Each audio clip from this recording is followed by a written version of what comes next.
Kaylee, could we please get a roll call? Chair Kavanaugh, Here. Vice Chair Taylor, Here. Commissioner Claren, Here. Commissioner Toops, Here. Commissioner Kaufman. Here. Jason, would you lead us in the Pledge of Allegiance, please? Allegiance to the United States of Republic, one nation.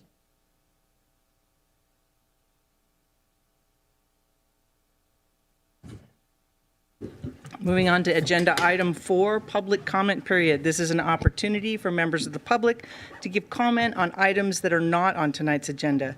If you have a public comment, please step up to the podium, state your name for the record. You'll be limited to 3 minutes. Afterwards, fill out a public comment form and hand it to Kaylee over there.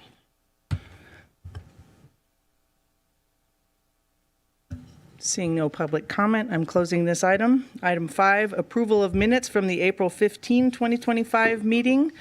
Does anyone have any suggested edits to those minutes? Don't you? No. Then Believe it or not, Mitch, I don't. then I'll move to a motion. It's been moved that we approve the minutes. Do I hear a second? Roll call, please. Chair Kavanaugh, Yes. Vice Chair Taylor, Yes. Commissioner Claren, Yay. Commissioner Toops, Yes. Commissioner Kaufman. Yes. All right, I'm happy to open item 6, a presentation on our townwide operational and service delivery. Welcome. Who's going to start today? I'm going to start over here, Okay, and we're going Jen, to kind of start. ping pong Thank back you. and forth. All right. And I just thank you for having me, first of all. It's nice to be here. We are going to do a pretty high-level flyover of the community survey. That's the community opinion survey that we conducted, the Baker Tilly operational assessment that was town-wide. Then we're going to run over to David, who will be at the podium over there and present the work that he completed for us. And then I'm going to wrap up quickly. This is really high-level flyover. I have a lot of slides that I'm going to go through fairly quickly, thinking that you've either read the report or if you haven't read the report yet, because it is a lot of information, that's completely fine. You'll get the sense and kind of the context, and then when you do read it or if you have questions, you're welcome to come in and we can sit down and talk through any questions you have at any time. I'm open, the rest of this week and next week and whenever it's convenient for you. Likewise, David's available if you have specific questions on the work that he completed. It would be best for him to answer those so you can hear directly from the consultant. So if I go through quickly, you can tell me to slow down, but that's somewhat intentional. We have 3 separate reports that we released May 5th, I believe was the date, so a couple weeks ago. They all concluded generally around the same time, and we issued them together. It's important to note that all 3 were independent, all 3 different consultants, and neither of the consultant teams had spoken to any other consultant team until after the work was completed, and really in most cases until it was presented to the council at the last council meeting. They had not met each other or spoken. So the first of the 3 reports is the community opinion survey. This is the first time that the town has done an opinion survey. We frequently do surveying for polling reasons and ballot measures, but we've never done a survey solely focused on satisfaction with the town. The goal of this would be to do this at some periodic interval. The consultants were recommending 3 years. I think going into this, I was thinking about 5. I think council was leaning more towards the 3. So we'll start building that into a regular cycle and have these as benchmarks in order to build and gather data as to how the town is meeting the community needs, what the community expectations are. It can guide future policy decisions, future budgeting decisions, and be a really valuable tool for future elected officials as well as staff. We had a really great response to this. The goal was to get about 420 responses to be statistically valid, and we received over 600. So it's a great number, and that means that we were within just less than 4% of a standard deviation. So really great feedback, and really good to know this is statistically valid and representative of the community. So these, I know people in the audience, I'm sorry, I know you can't really see these very well. And again, this is just meant to be a high-level flyover, and I'm going to go through these pretty quickly. You can see when asked about quality of life in Truckee, it's probably no surprise that natural beauty, open spaces, the mountains, is always at the top of our list, even when we're polling on ballot measures. That always seems to rise to the top. And then the other things that rose to the top and what people enjoy about quality of life in Truckee and that the town should work to preserve: limited growth development, small town feeling, network of trails, again, access to nature. And it kind of goes down into some of the more refined areas. Housing is in here. That often comes up, so we shouldn't be surprised by that. And then I'm going to touch on limited growth because there's a lot of details to kind of delve into with that. So I don't think we should just take that at face value, but we'll talk a little bit more about that. In terms of something that the town government could change to make things in Truckee better, you can see that we have more workforce housing. That was not surprising to see. Reduce the cost of living. Obviously, a lot of things go into cost of living, some of which are in our control and some of which are not. Traffic congestion, growth and development, and improving and repairing local roads and infrastructure. Overall town services, 79% satisfaction. That is very satisfied and somewhat satisfied with the quality of services provided by the town of Truckee. If you delve into these reports, we very intentionally asked the consultant to provide some demographic information, and that was a way for us to get some good data on people that lived in Truckee for shorter periods of time versus longer periods of time. How are there's differences in the feelings among those groups, people that rent versus own, a number of different demographic breakouts. So if you're really into nerding out on all that detail, you'll really enjoy reading the reports. For town services, respondents were asked through this list how satisfied you are with these services. You can see trails, walking, hiking, and biking, 97% satisfaction with our trail services. A new one on the list, snow removal on trails and sidewalks, 95%. We have recently started taking over ownership of all the trails in town, or the maintenance of all the trails in town, as well as snow removal, and people seem to be enjoying that.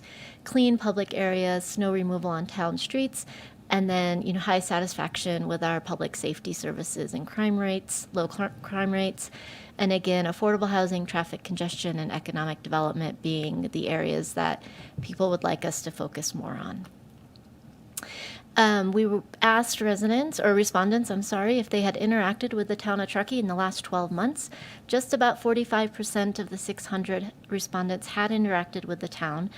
And that's meaningful because the next question for those that had interacted with the town or town staff, they were asked to rank these attributes of the town staff and their interaction. And so 95% of those people that had interacted with the town staff indicated staff was professional, 91% indicated staff was responsive, and 91% indicated that staff was helpful. So obviously we were really happy to see these results and the service our staff is providing to the community.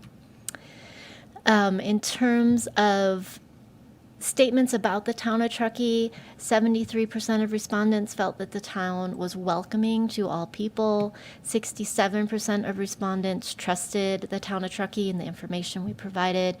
63% felt that we were responsive to residents. 58% managed finances well, listened to residents, and 56% believe the town is transparent. The communications program through the town, this is a new program, a new division that was formed about 4 years ago, 4.5 years ago. And so for a new division to be growing and seeing 72% satisfaction with town communication, that was good feedback for us to see that we're on the right track, or at least that the perception is that we're on the right track with communication. There's some more information that delves into this, but the number one communication method is still email. People prefer to receive communication from the town via email. And then in terms of people perceiving themselves to pay attention to business of the town of Truckee. And again, that probably means something different to everybody that responded, but That's a pretty high rate. It's over 90% that are slightly attentive, very attentive, or somewhat attentive. If we're just looking at very attentive and somewhat attentive, we're close to 80%. So pretty high perception of being involved and at least aware generally of what the town of Truckee government is doing. The next report, this was the operational assessment. Again, this is town-wide assessment. It was completed by Baker Tilly. They came in and did 107, they say contacts, and what that means is there's individual interviews, they interview council members, staff, planning commission members, they had focus groups with business representatives, nonprofit representatives. There was a specific interview with the Local Government Affairs Committee of our Contractors Association, and then they received a number of just independent calls from community members. They shared the contact information pretty freely and were open to conversations. So they took the feedback from all of those interviews and focus groups. They delved in a bit more into some of our processes, policies, procedures, and they benchmarked our organization against these 5 other communities that, from their perspective, had similar geographical attributes, demographics, services. They were mountain towns, visitor-oriented communities with like services. I just thought it was important to go a little bit through the project timeline. We started this effort about 1.5 years ago in terms of going to council and asking for direction to issue the RFP for these consulting services. And then by the time we entered into a contract, that was about May of 2024. So we're just about 1 year into the actual work of this process. We did receive 4 proposals. We interviewed all the firms. We had a diverse group of people participate in the interview process and the selection panel. And again, Baker Tilly was the selected consultant team. Some of the major observations outlined in the report, and it's a pretty dense report. It's about 80, 90 pages. There's a lot of great information in there. But one of the first things the consultant team, really was acknowledging and identifying was that we just need to reflect back on the town of Truckee is a pretty young organization by standards of incorporated communities. We're about 32 years old. The average, I think, was 100 years is what they said, or close to that. So a lot of this is us still, figuring things out. When we incorporated, we were doing streets, we were buying vehicles, we had to staff up. And so a lot of this is just the evolution of us evolving as an incorporated community. We have a lot of manual processes in the town, and so there's a number of recommendations that are asking staff to really leverage technology solutions to create efficiencies. That feeds into the other recommendations about overall throughout the organization being understaffed, kind of workload concerns, burnout, and that's leading to difficulty in managing service delivery expectations. They also acknowledged we have a couple very distinct atypical structures, the clerk's department being one of those. The function that the clerk performs is not typical as compared to other agencies. Doesn't necessarily mean it's not working well for us. It was just something that they pointed out as they weren't accustomed to seeing. And then our assistant to the town manager department that, it's kind of hard to understand what that department does based on the title, acknowledging that was a bit atypical as well, and recommending that we at least rename that to be something more meaningful to help people understand what that function is. And that's our housing programs, our sustainability programs, our community engagement programs, short-term rentals, and economic vitality. We have a number of competing priorities and cultural clashes, so that was something the consultants heard both internally and externally in their conversations, and probably no surprise. There's always competing priorities and jurisdictions and how we work through those. There's a number of items related to land development and building processes. And when we think about the community survey, we saw some of that feedback about limiting growth. That really, when you delve into that, is tied to more of the community character and preserving the community character of Truckee. Not surprising, we heard that a lot in the general plan update. So it's how do we manage growth, preserving community character, and then, process improvements and better understanding that process and efficiencies created in that process. It's reflected in Baker Tilly. The other item that was, I think, particularly shocking for the Baker Tilly team was the number of special districts that we have locally and how that just layers on jurisdictional challenges, even in terms of processing permits for projects that has to go through multiple agencies for review and sign off. So there's that added layer of complication that we need to recognize, and if we can account for that, great, but at least recognize that's somewhat out of our control in some areas. From a staffing perspective, I mentioned the 5 agencies that the consultant team used to benchmark. There are a number of ways that they kind of slice this pie, and it really was not meant to be conclusive. It was really meant to demonstrate that in many different ways that you look at our comparator agencies, the town of Truckee is under-resourced.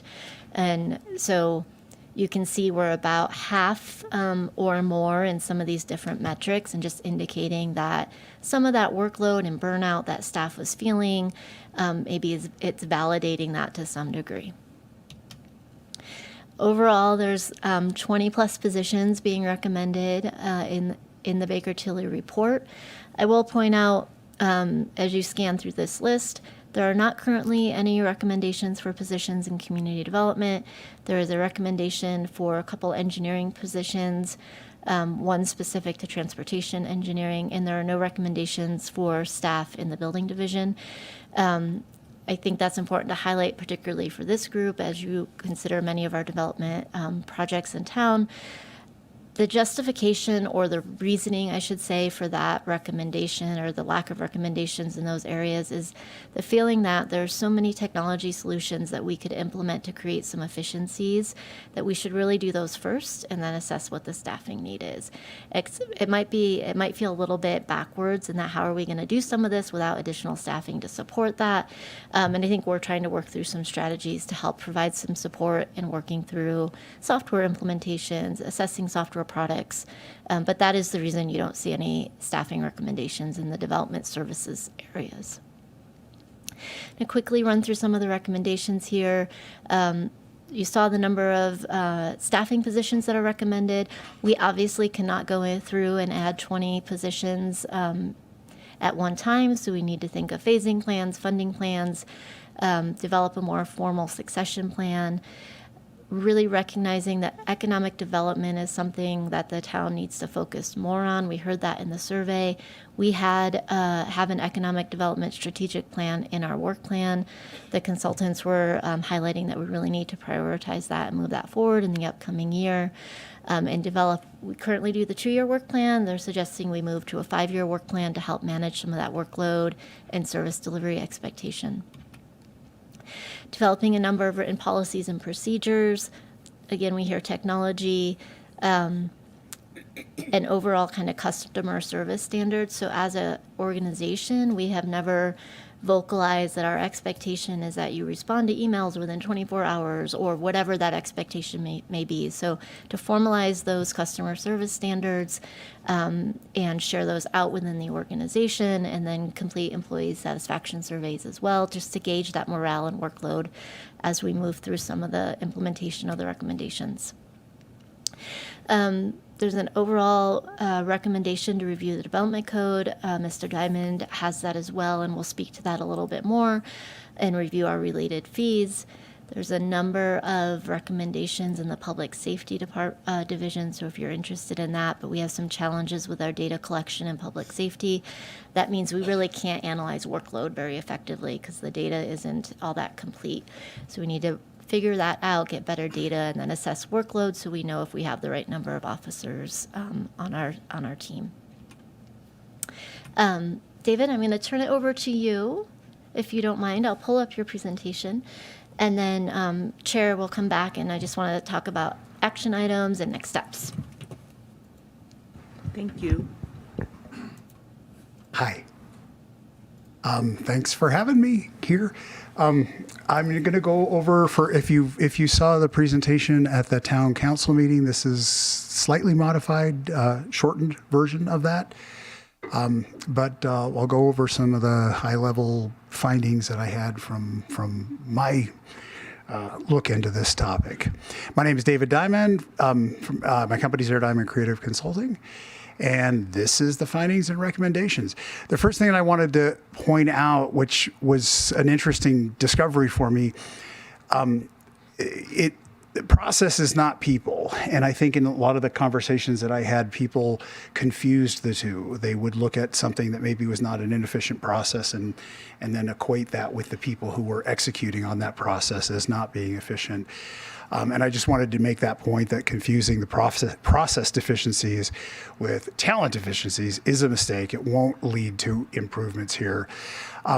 And mostly from all of the people that I spoke to in the entire group, I just didn't find any bad guys. I didn't find anybody who was not looking to improve things, who didn't recognize that there was room for improvement, that was here for the wrong reasons, or that, at least in my opinion, whose expectations and goals were not in alignment with what the town would want. My interview methodology, I spoke to 80 people. The interviews were at least an hour each. Some of them went pretty much a little bit beyond that. Most of the connections were referral based. The town at the very beginning of the process gave me a handful of names and said, maybe you want to talk to these people because they've been involved with permitting in the last year or so. Some of those people I spoke to, some I did not speak to. So what I would do is after I conduct an interview, I would ask the person, who should I speak to next? And they would give me referrals, and this is how I got connected to all of the different people that were there. Unlike the town survey, that was done originally, my interviews were completely unstructured. So what this means for people who know data processing is I did not ask questions and say, give me multiple choices. We just sat and we just had conversations. And the reason I wanted to do that was because I wanted to make sure that I didn't miss out on anything that sometimes surveys can miss out on based on the scope of the questions that were asked. I think in this relatively small group of people, there are 12 people whom I interviewed. So thank you all for for the time that you gave me on this and the insight that you gave me here. Overall, there was widespread enthusiasm for the fact that the town was looking into this and looking into improving things. And there was widespread skepticism that anything would be done from the findings. So I think that needs to be acknowledged, that there's people want to improve. We're just not all sure that that's going to happen. I'm confident. Except for that I can't advance to the next slide. Can you advance me to the next? Yep, you can phone a friend over here. This is not one of the more... Where are we? There we go. Okay, here's the interview groups. Thanks. So the 80 people I got divided up into these different categories: developer, subject matter expert, town staff, business, homeowners, and these were people whose permit applications was on behalf of their own personal properties. Commissioners, there are 7 listed there, which might confuse you. The 5 of you who were here were interviewed with me, in case you don't remember. The other 2 commissioners that are on there were HPAC commissioners. So the outgoing commissioners from the previous, David Gove and Dan Freeman, were under the developer category because when I spoke to them, they were no longer commissioners. So I put them under the developer, just so people kind of wonder who the 7 were there. The 5 council members we've got, and then 4 representatives from other public agencies who had worked with town permitting in the capacity of those agencies. The takeaway themes, which could be considered an umbrella for everything, was just improving the customer experience.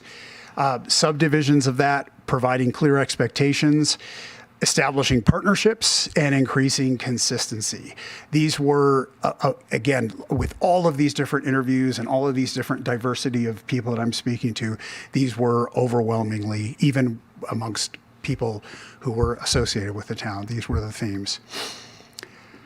Developer concerns, these were 2 quotes from the document that I thought kind of summarized the developer experience. Truckee says it wants housing and affordability, but everything it does inhibits this.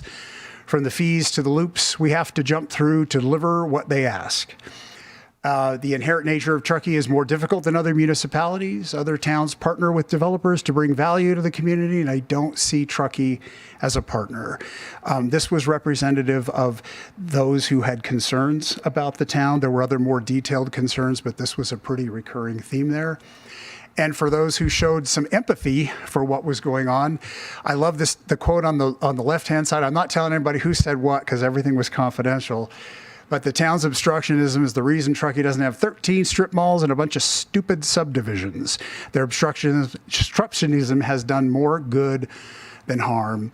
And on the right-hand side from someone else, if the planning department wasn't blocking projects, it would be Truckee residents. Developers who don't think the town is in sync with what the community wants need to rethink that. This is interesting because this sort of dovetails with what the community survey said, that was a recognition that the majority of the residents of Truckee are very concerned about growth. Now, a few things that I thought were interesting about this. You notice in the community survey, overwhelmingly people said we don't want growth, and overwhelmingly they said provide us more housing. So I think that's obviously a conflict of goal there. But I think it does speak to what might seem like a binary situation that's not truly a binary situation, because I think that people in the town don't necessarily understand that there is growth that can be responsible, that is good for the town, that is necessary to prevent atrophy of the municipality. We've seen that in other local areas where they are so opposed to doing anything that over time you just see empty storefronts and you see people leaving, and you kind of lose that sense of community. My takeaway from all the developers that I talked to was that they understand Truckee culture. Nobody told me, I just want to build what I want to build, and I want you to just get out of the way. The overwhelming consensus that I got from the people I spoke to was, we are not saying let us do whatever we want. They are saying, when you provide that initial assessment and that concern about, is this project good for the town, and we go through that process. Once you get to the point where you recognize that we're going to move forward, we're just asking for ways to get to the finish line with the town with fewer hiccups, with fewer hesitations or restarts and that sort of thing. So I felt that was an understandable goal there. It was not, we just want to railroad through here, put a Walmart and a Space Needle and let us do what we want. Some of the commissioner positions that I had there, staff job is to determine whether a proposed project is consistent with the code and objective design standards. If it is, they are obliged to make it happen. Another perspective, our mission with regard to approvals is to determine whether something complies with existing policy, not to give our opinions about whether we like something. And my footnote here about discretion must be considered carefully. The reason I say this is because one of the things I found with a lot of the people I interviewed was a misunderstanding of where discretion lies in this process and where it is intended to lie. There were people that would tell me town staff will push through only what they want. There were people that would tell me we want to get to the planning commission because we feel like the planning commission is going to be able to push us forward, whereas town staff might not be pushing us forward. There is this misunderstanding. Our town staff, our planning staff, do have, discretionary authority on the process or the applicants that they've got. They have to have this, and I'll talk about this in just a second. With the planning commission, the way we've got this set up, the planning commission genuinely is, you are a quasi-judicial body that is charged with taking policy that is set by town council and determining whether something that comes before you adheres to that policy. So you don't have that complete discretionary flexibility to say, well, it crosses all the T's and dots all the I, but I just don't like it. So we don't have that set up here. And the reason that I think it's important for us to consider discretion in terms of where we want the discretion to be and do we understand where the discretion is there was a real move in virtually all the conversations I had about simplifying Truckee's code. There were people that said it was too complicated, too many layers of things. There was the argument that there were enforcement concepts built into planning code. that didn't belong there. And I put this in the report. The discretion concept needs to be considered very carefully, because if we do take that action to simplify and refine and improve codes, when we simplify a code, especially when we're talking about a design code, we become more reliant on discretion, right? If we're less prescriptive in our codes, we are leaving that up to people who are processing this to determine if something is no longer here or here, if it's somewhere in the middle. So it was an important, I discussed that in the document. It's an important consideration for us. Some of the council member views some of our internal codes and are too rigid for our bandwidth. We could relax some of our requirements without life safety concerns. This was a perspective of one council member. Another mentioned we have to find our way back with the Contractors Association, because a trusted partnership is good for us and for their members, and that's what's good for Truckee. And on the last council meeting, there were a number of public comments to this effect, but I also spoke to the council perspective matters, and we do rely on the council to make room for us to make these improvements, because they will be somewhat disruptive. There are 27 recommendations in my report, none of which I'm going to read to you tonight. So you can download the report. I encourage you to download it while it's still free. It's still available. It's on the website. And you can read through all of those recommendations. These are categorizations on the left of where the recommendations fall on the report, and on the right is those themes that I mentioned at the beginning of this and what they are served. So I tried to get recommendations that kind of serve those four themes fairly equitably. And then also in the council meeting, I had some next step suggestions for all of the stakeholders that were there. And so just here, I'll just talk about the Planning Commission. Just asking you to support staff through what's coming in the next few years. This is going to be incredibly disruptive. Not everything that we try is going to work. There's going to be false starts. There's going to be stuff that works better than other things, but we need that patience, and we need your support of staff right now. When I met with each of you individually, you indicated you would be willing to meet more than one time a month, and I'm just begging you, when there are projects in the queue, please find the time to meet so that we don't delay projects, so that we don't miss seasons that are important, so that we don't have quorum issues, that kind of a thing. I think that's super important, and that's a role that you can play that I think the community would really, really appreciate. Your proactive help is needed, and what I mean by that is that you have expertise to bring to this discussion. And so when you see this process evolving, please proactively get involved. Come and meet with us when we're talking about what we're going to do, the prioritization and all that, and lend your expertise to that. And the footnote, continue to be the icon for improvement. In the middle of writing this, the makeup of the Planning Commission changed.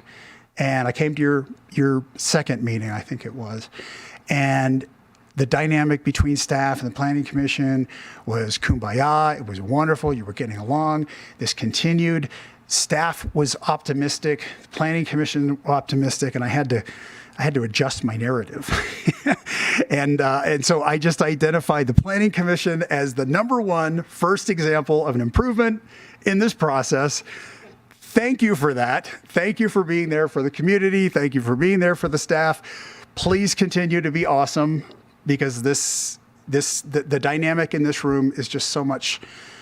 It's good. It's what we need.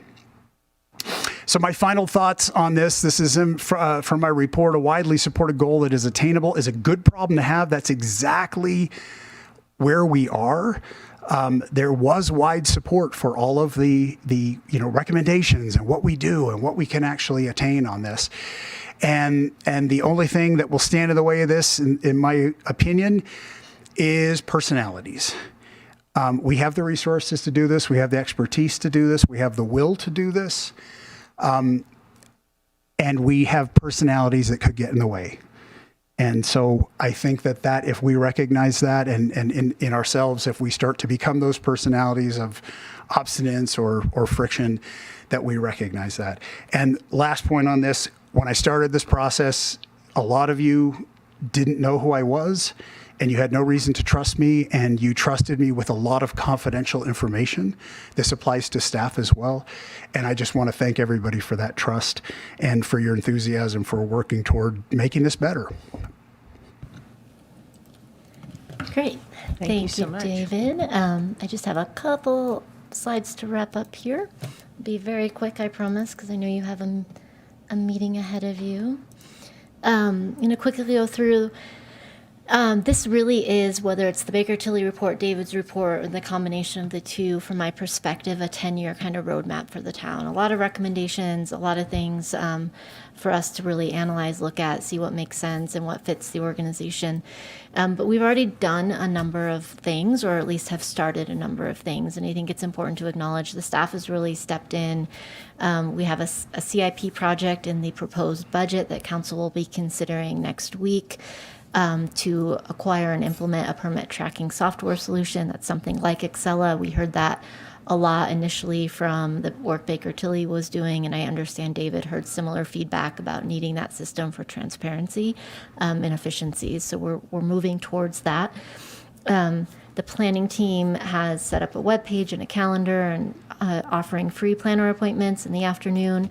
There was definitely a feedback that we heard that there was at least a perception that you could not talk to a planner without submitting a fee and an application.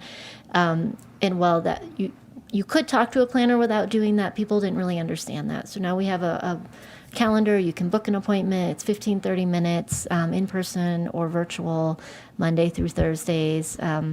Till about 3:30 in the afternoon. So if people are interested in that, there's a bunch of information out on social media and in the newsletter that we published today, proposing a number of position reclassifications and working on the compensation analysis for those. An example would be there was a recommendation that our 2 lieutenant positions in PD be reclassified to captain positions. Whenever you see a recommendation like that, there's a process to go through where you look at their job, what they're doing, and does that really meet the classification requirements? If so, where does that fall in the salary schedule? So we've already initiated that work to do that analysis and see if we should move that recommendation forward.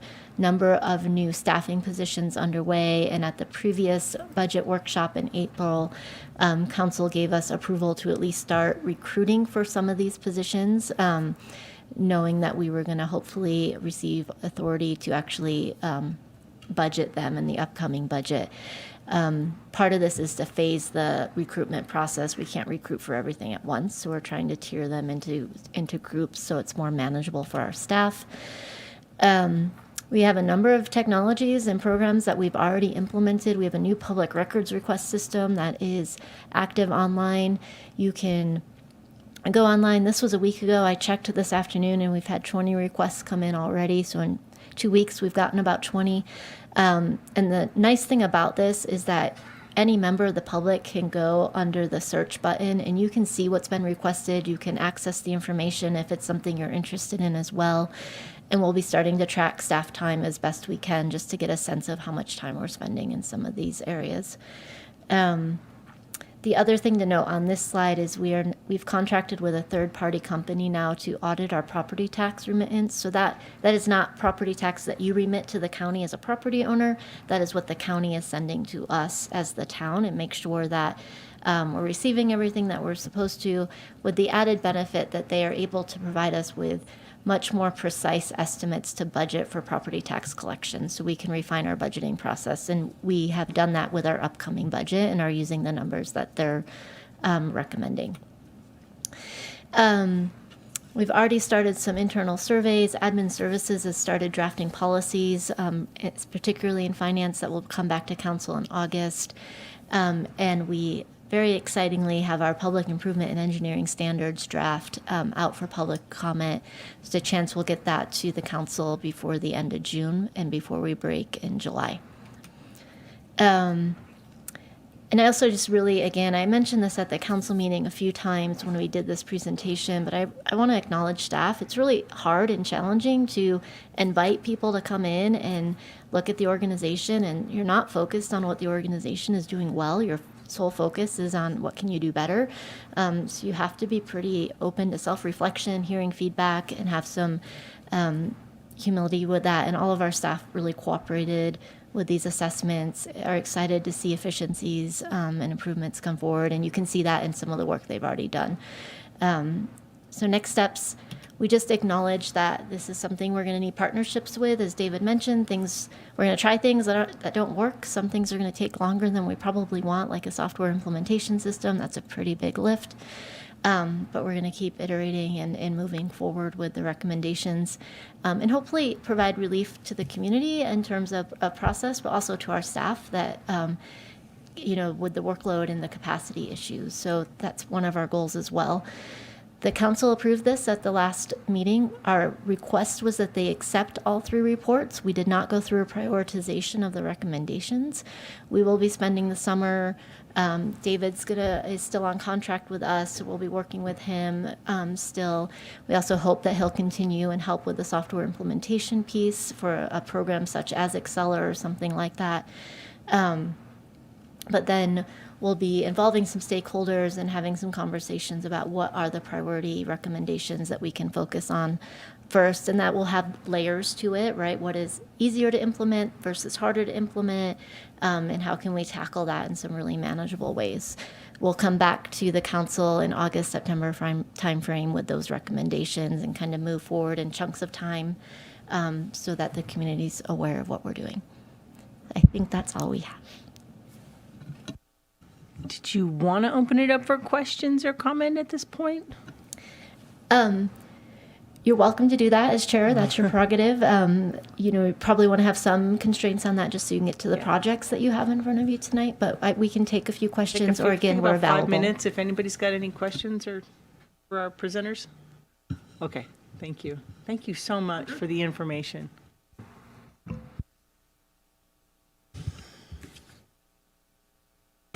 All right, moving on to item 7, or our public hearing section of the meeting. 7.1 is application 2025-26, the Pioneer Industrial Park Project Amendment. And we have a staff presentation from Chantal.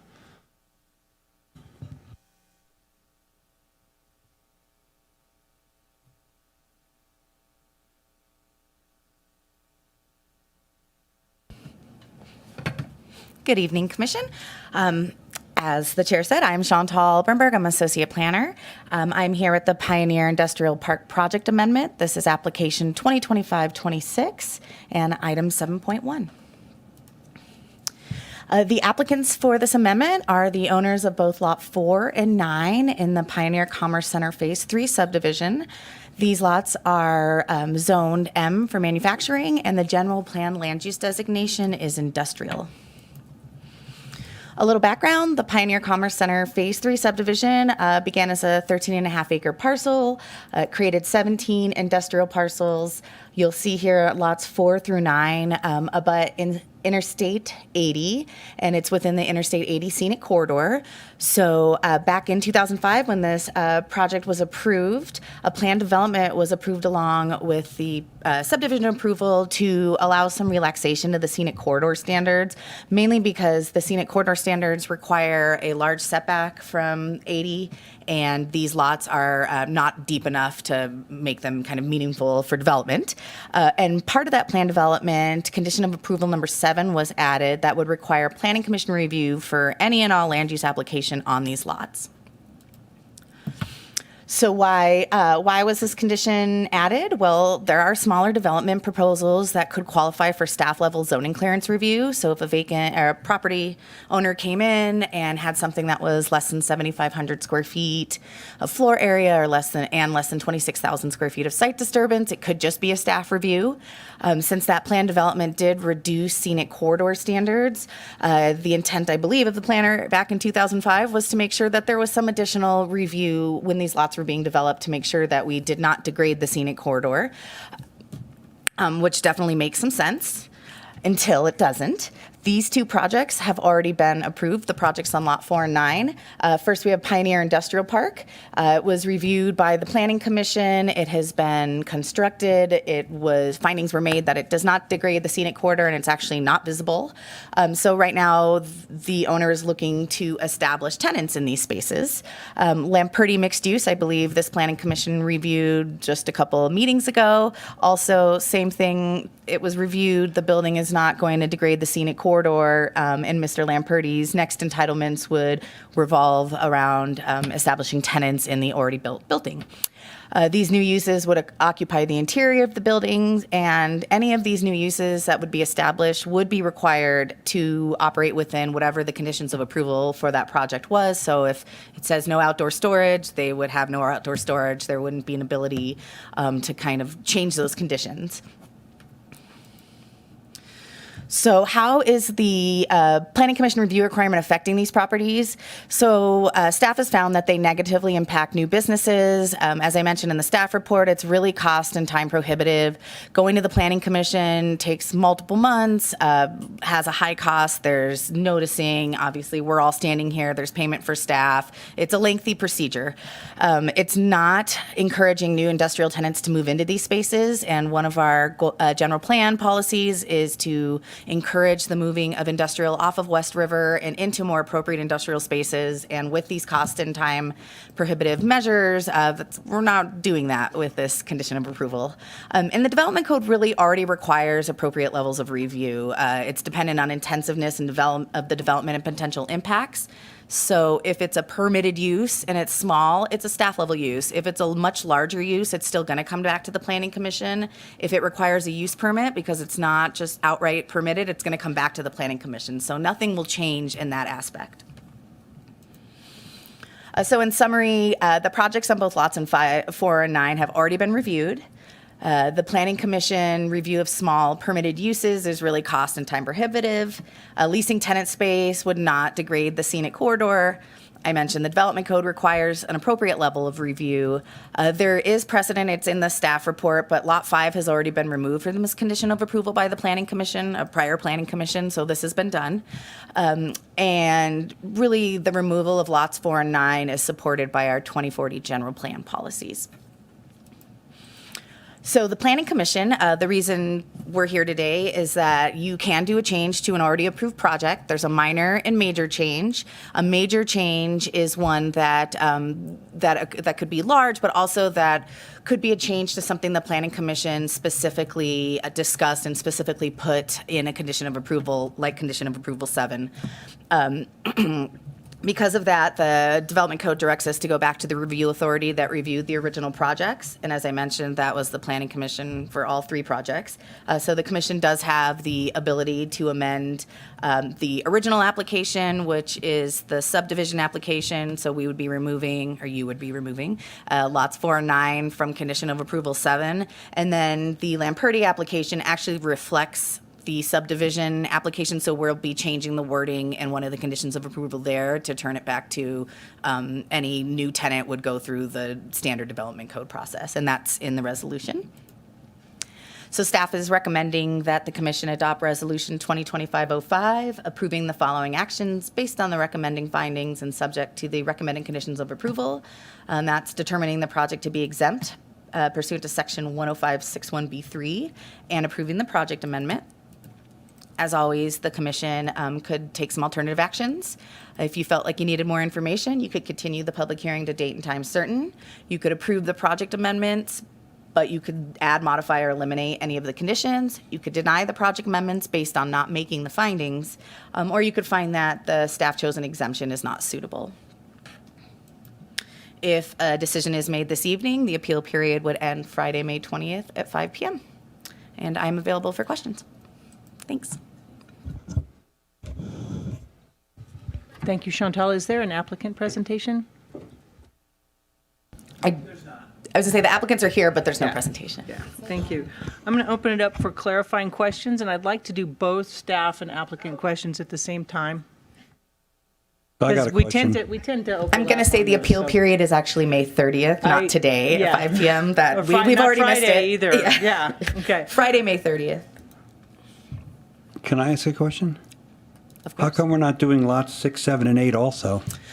Great question. And this was brought up with Lot 5. All the property owners would have to request that themselves. So this actually originally came in with just Lot 9, and the property owner and Lot 4 wanted to join the conversation, but we can't, if the property owners wanted to, they could. They're also vacant lots. So if you have a vacant lot, then, The concept remains the same whether there's a building on it or well, not. no, I would say that the concept of conditional of approval 7 is to ensure that if a staff level approval came through for construction, it wouldn't degrade the scenic corridor.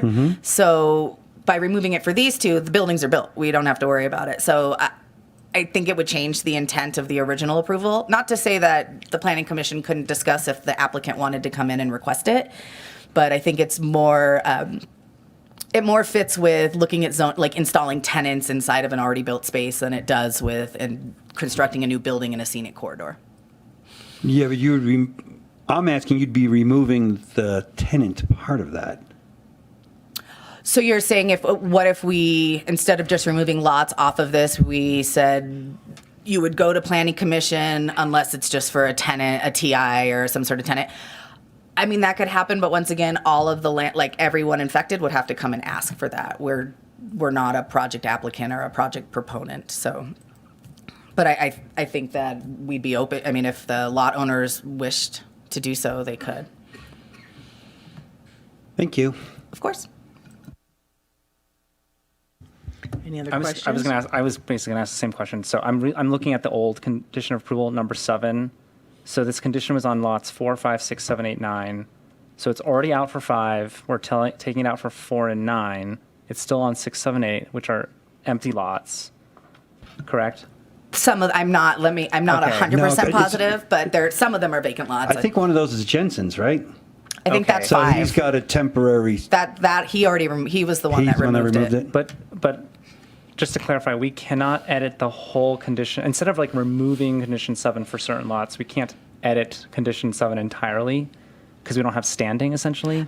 Yeah, that's exactly. Okay. Because it would change we would think it'd be a positive change, but maybe it We don't isn't have for the owners. So they Right. would have to want to do that. I see. Thank you. And I think with Jensen, the first time they had asked Jensen if he wanted to, but I don't think he wanted to wait to get everyone on board and wanted to do what he could. So Thank you. of course. Any other clarifying questions for the staff or the applicant? Okay, I'm closing that part. Moving on to opening public comment. Public comment, please come up to the podium, state your name. You'll have 3 minutes. After you're done, please fill out a comment card and hand it to Kaylee.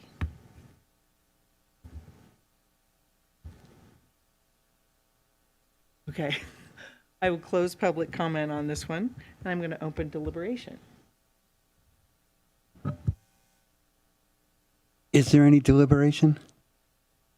So I'm going to motion that we adopt Resolution 2025-05, approving the following actions based on the recommended findings and subject to the recommended conditions of approval. Number 1, determine the project to be exempt pursuant to Section 15061B3 of CEQA and approve the project amendment. Second. Chair Kavanaugh? Yes. Vice Chair Taylor? Yes. Commissioner Claren? Of course. Commissioner Toops? Yes. Commissioner Kaufman? Yes. Motion passes. Congratulations. Go forth and get tenants. Next, moving on to item 8.1, it's a request to continue application 2024-88, the Van Gorder Residence Historic Design Review. I own the lot across the street, so I need to recuse myself. Vice Chair Taylor will take over this item. Thank you, Coral. All right, item 8.1, request to continue application 2024-00000088, Van Gorder Residence Historic Design Review. Do I have a motion to continue item 8.1 to a date and time uncertain? I'll motion. Do I have a second? I'll second. All right, Pardon roll call. us, we'd recommend that you open for public comment in case there is any for someone that might have showed up, and then make your motion. Thank you, Jenna. Thank you. I will open up for public comment. Sorry, everybody.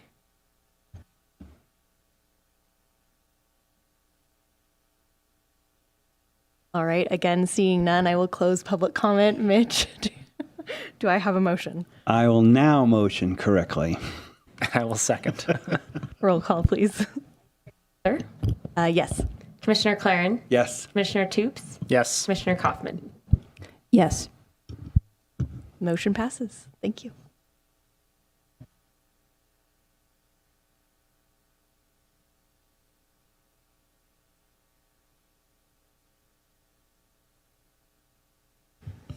Do I get to know if it passed?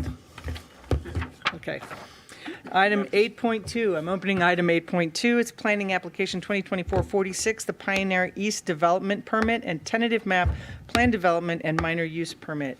And I don't see Chelsea. Lucas, you're doing the presentation? Yes, this is my project. Very good. Well, it says on my little, Oh, thank you. Sorry, that was an error.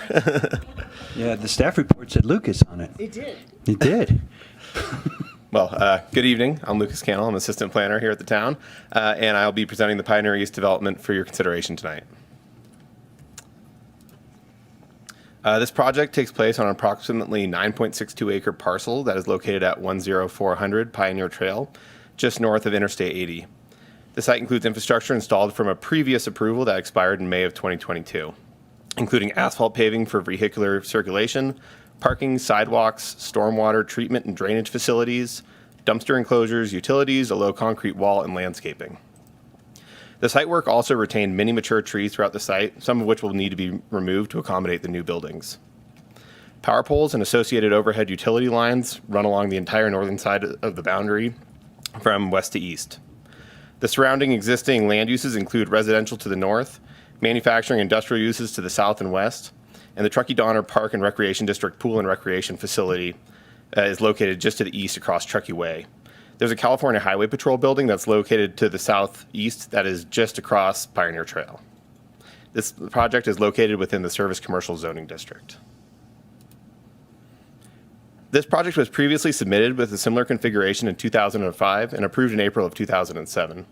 In accordance with the town's timeframes for subdivisions, the tentative map would have typically expired in April of 2009 unless a final map was recorded.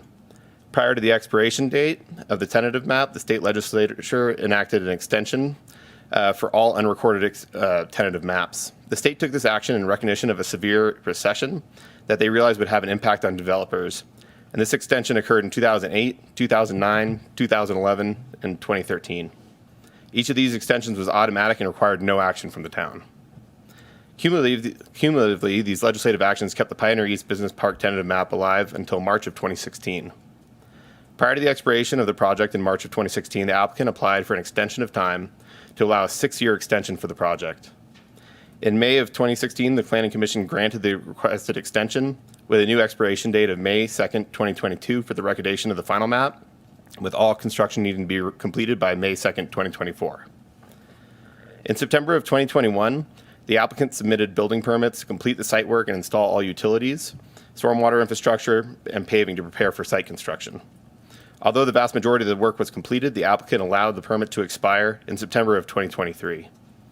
And the entitlements expired in May of 2024, requiring any proposal to go back to Planning Commission for review, which is what is occurring now. The applicant is requesting a land use approval for construction of a service commercial and mixed-use development that will consist of a tentative map to subdivide the existing parcel into 12 lots consisting of 11 privately developed lots and 1 common area lot. The proposed lots will range in size from 6,577 square feet to 17,747 square feet.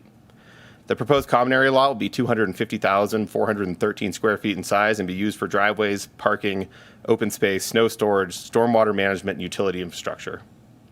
A development permit is included for construction of 5 commercial buildings and 1 residential building, totaling approximately 52,183 square feet. The project's total amount of commercial floor area will be 78,500 square feet, and the residential floor area will be 14,676 square feet upon construction of all 11 buildings, of which only 6 are part of this project. The residential building will include a mix of 22 studio, 1 and 2 bedroom units, and accommodate the project's workforce housing demand based on town's workforce housing ordinance. The project will include 3,925 square feet of general manufacturing, 3,925 square feet of wholesale distribution, 11,775 square feet of warehouse space, 5,493 square feet of indoor food service, 3,043 square feet of specialty retail, and 50,339 square feet of office space. A minor use permit was required for this project due to improvements existing within a utility easement. A minor use permit may allow for structures and improvements to exist within an easement at the discretion of the review authority with the approval of the easement holder. In this instance, the proposal includes landscaping, parking, trash enclosures, and a masonry wall within the transmission easement owned by NV Energy. As part of the application, the applicant provided transmission use agreement between the leaseholder and the property owner agreeing to the use of these improvements within the easement. A plan development is included as a portion of this project to request some deviations from the requirements of the Service Commercial Zoning District and the Development Code. The applicant has proposed to provide 25% of the project's housing demand as low-income deed-restricted housing in order to qualify for a plan development. This would result in 6 of the 22 proposed units being restricted for affordability in addition to the deed restriction for workforce housing. In exchange, the applicant is requesting 4 of the following deviations. The first, the Development Code requires all workforce housing to have at least 1 bedroom and 50% or more of the workforce housing units to have 2 or more bedrooms. The applicant has requested through the plan development that they be allowed to have 4 studio units, 16 one-bedroom units, and 2 two-bedroom units. They state that this more closely aligns with the market demand that they have experienced through other residential holdings, and staff supports this request. Table service restaurants are prohibited within the Service Commercial Zoning District, allowing only for fast food service. The second plan development request is to allow this use within Building 11. This generally aligns with the intent of the Service Commercial Zoning District, since it serves the general public and is not a large deviation from the allowed use of fast food. Because of this, staff also supports this request.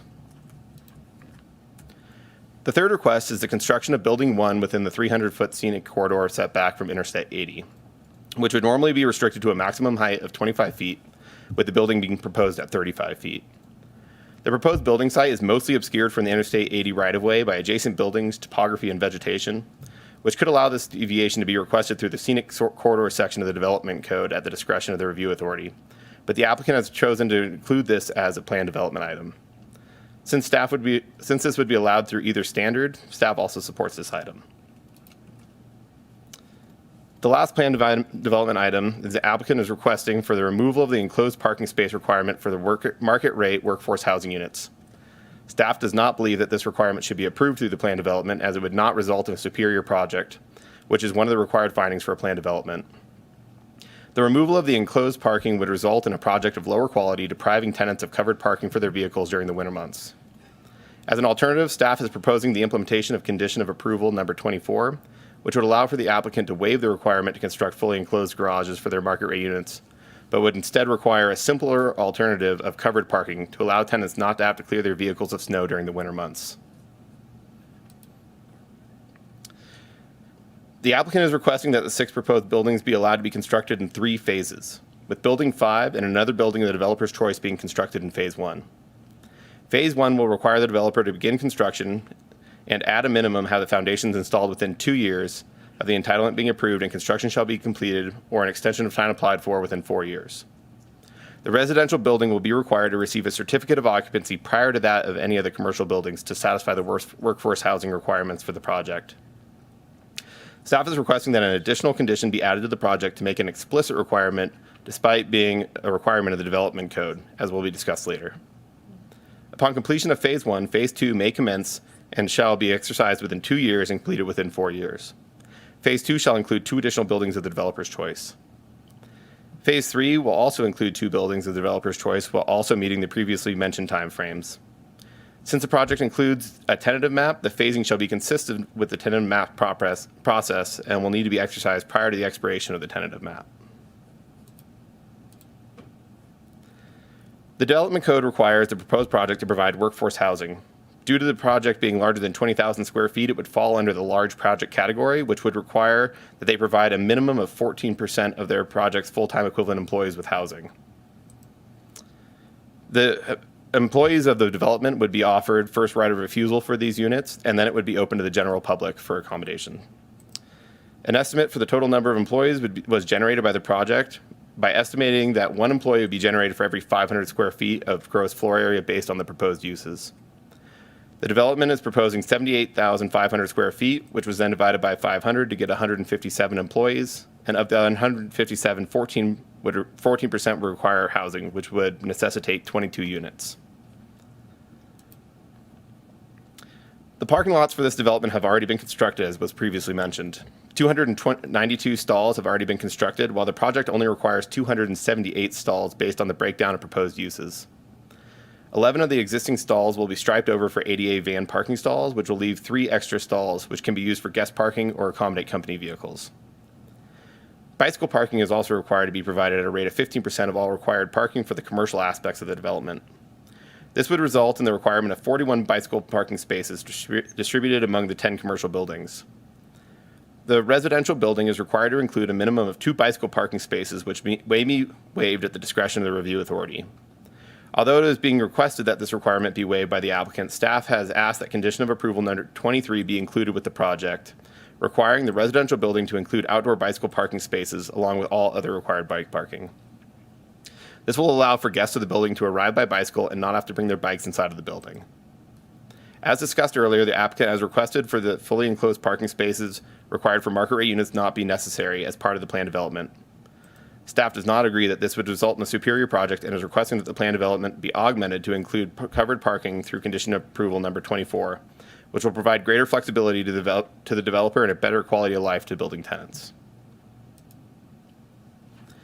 The project's proposed landscaping with an alternative approval as allowed by the development code.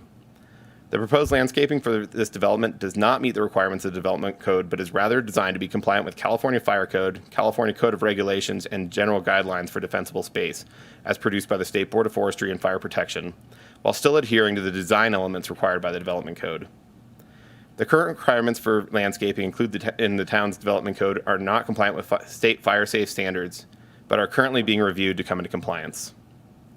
The proposed landscaping includes many of the requirements of the development code, including interior landscaping within parking areas, perimeter landscaping around the property, around each building, and around each parking area. A 4-foot tall concrete wall has been constructed separating the parking lot, the rear of the property, and adjacent mobile home park to buffer the residential area from the commercial development. The main deviation from the town's requirements will be the density of the proposed plantings and not installing landscape within all disturbed areas. California Code of Regulation 1299 dictates minimum spacing between shrubs, trees, and the placement of ground cover, and these are not in alignment with town's current regulations. Staff has found that the proposed modifications to the project will be consistent with both the development code and the general plan. The proposed buildings would meet the development standards required for service commercial zoning district, including height, floor area ratio, snow storage, setbacks, open space, and site coverage. Despite the allowable 50-foot height limit within the zoning district, all the proposed buildings under this permit would be under 35 feet in height. The project proposes to leave 20.1% of the parcel open as open space, which meets the 20% requirement for the service commercial zoning district, and proposes 67.8% of site coverage, which is below the 70% that is allowed. The resulting development will provide for service-based commercial activities to serve the community, and the project includes housing, pedestrian, and bicycle infrastructure and serves adjacent communities consistent with both the zoning district and the general plan designation. Section 15168 of the California Environmental Quality Act and CEQA guidelines allows for a project to be considered as part of the holistic evaluation of the projects within the town, as long as it's consistent with the environmental impact report prepared for the jurisdiction's general plan. The current proposal was prepared to the town's environmental impact report for the 2040 general plan and was found to be consistent, which allows for the project to be considered along with cumulative impacts from other projects that might be evaluated when projects are looked at on a case-by-case basis. We did receive one comment from the Mountain Area Preservation, or MAP. They had concerns that the affordability requirements on the 6 workforce housing units may preclude future workers of the development from being able to rent the units if they make too much money. They were also not sure that the ratio of studio, 1-bedroom, and 2-bedroom units would adequately serve the community. And they also had concerns about the height increase within the setback from Interstate 80. Staff recommends that the conditions of approval number 23 be implemented, requiring guest parking at the residential building, along with condition of approval number 24, requiring construction of covered parking for the market rate workforce housing units. The implementation of these two conditions will result in a superior project and help make the findings to allow the remaining items in the plan development approval. Additionally, staff would like to recommend the addition of a condition of approval to make it clear that the residential building shall receive a certificate of occupancy prior to any of the commercial buildings. This is still a requirement of the development code to ensure workforce housing is completed to provide housing for employees of the commercial building, but it will help make the implementation of this requirement easier. Staff is recommending that the Planning Commission adopt Resolution 2025-04, taking the following actions based on the recommended findings and subject to the recommended conditions of approval. Determine the project exempt from further environmental review pursuant to Section 15168 of the California Environmental Quality Act. Adopt the recommended conditions of approval, including the staff recommended additions. And approve the development permit, tentative map, plan development, and minor use permit.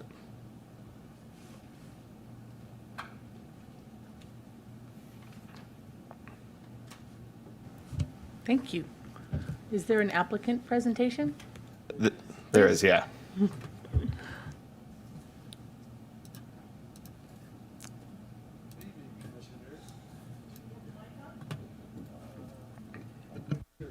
that it? Got it? There we go. Okay. Good evening. My name is Cyril Mancuso. I'm the applicant in this matter. And I would like to thank staff for doing a nice job on the presentation. And while it's going to be difficult for me to adhere to the 15 minutes, I hope I can run through it and do as Ms. Calloway did, kind of a high-level flyover. So we'll try to keep it simple. I'm mostly in agreement with the staff report. I think we've been working on this for a long time, and we all have a good understanding of what's already been done. And we have a good understanding of historically what's gone on around. But if you could, did you have our presentation already? I have it up. It's in PDF because the PowerPoint wasn't coming through, so I'll scroll through it as you Okay. present. Are you going to scroll through it as we go? Mm-hmm. Okay. Yeah, just tell me where you need to be. I'll let you know. I think the first slide here was just showing a few views of the property as it exists today. These are showing the parking lots that are already built and the sidewalks and the widening of the road that we already performed between us and Highway Patrol. There's a lot of historical stuff on this, and I'm going to skip through, and if commissioners have any questions, I'm here to answer whatever question here, and my assistants and my consultants will point them to each of them as it's most appropriate. The next, please. This is a slide that shows the signage that we are proposing. As in Pioneer Commerce Center, I would like to implement a comprehensive signage program so that staff is not bothered with signs that I don't even like, that people may request in the future. So I think we've covered it pretty well. We do have some site lighting with some parking lot bollards and building mounted lighting as it goes up. We've done an analysis of that, and it all is pretty agreeable, I think, between staff and my team. We do want to have this commission aware that we would like to remove the majority of the trees on the site with this approval for a couple of reasons, mostly concerning the fire department. And it's much more efficient for us to remove the trees now rather than later. It's very treed, and the forest is essentially unhealthy because the trees are not spread apart. So we would adhere to the CAL FIRE's guidance on that, but we would like to proceed with that before we get building permits for all the buildings. Next, please. This is a really interesting site. I think I don't need to go over all the numbers. The staff did a very good job on that. But this shows a little bit clearer what's really going on there. We have a 125-foot wide Nevada NV Energy easement, and we have an approval from them for doing the trash enclosures and the parking and the landscaping. We also included that long 4-foot high wall that separates Coachland from this property. Coachland Drive, we actually own, and it's an easement from us to Coachland, and we own the entry there. So this gives a good perspective on the lots that we've applied for approval for. Lot 5, starting, that is the residential building, the 22 units. Then Lot 4 is a small industrial type building. Lot 1 is more of an office type building. That's the building that is within the scenic corridor setback. You can see there are 4 lots that we're not applying for at this time. 3 of the 4 most likely would not have to come back to the Planning Commission because their square footages on those buildings are less than 7,500 square feet. Lot 9, Lot 10, and Lot 11. Lot 11 is our entry lot, a project that we are very proud of, and we want to give you a little bit better renderings of that building for the rest. Could you go on, please? This is the building for Lot 1. This is the one that exceeds the height in the setback. It's a little bit higher than the higher height, some of it, and but it's consistent with the architecture of the rest of the buildings, and this gives a pretty good idea. We showed also the floor plans of the buildings. They're all kind of have an interesting component to them because they have covered walkways separating tenant spaces, but they're unconditioned in the spirit of trying to save energy. Next, please. This is Building 4, the rather industrial-looking lot that is just to the south of the residential building. Just 4 units of industrial, commercial, mixed use. We feel it's an attractive building and wanted to show it to you with a little more detail. Next, please.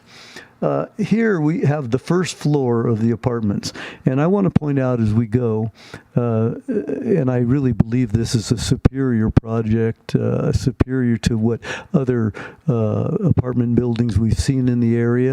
It has a lot of amenities, particularly everyone has covered deck or patio. Some of them are larger than others, that's inherent with the design of the project.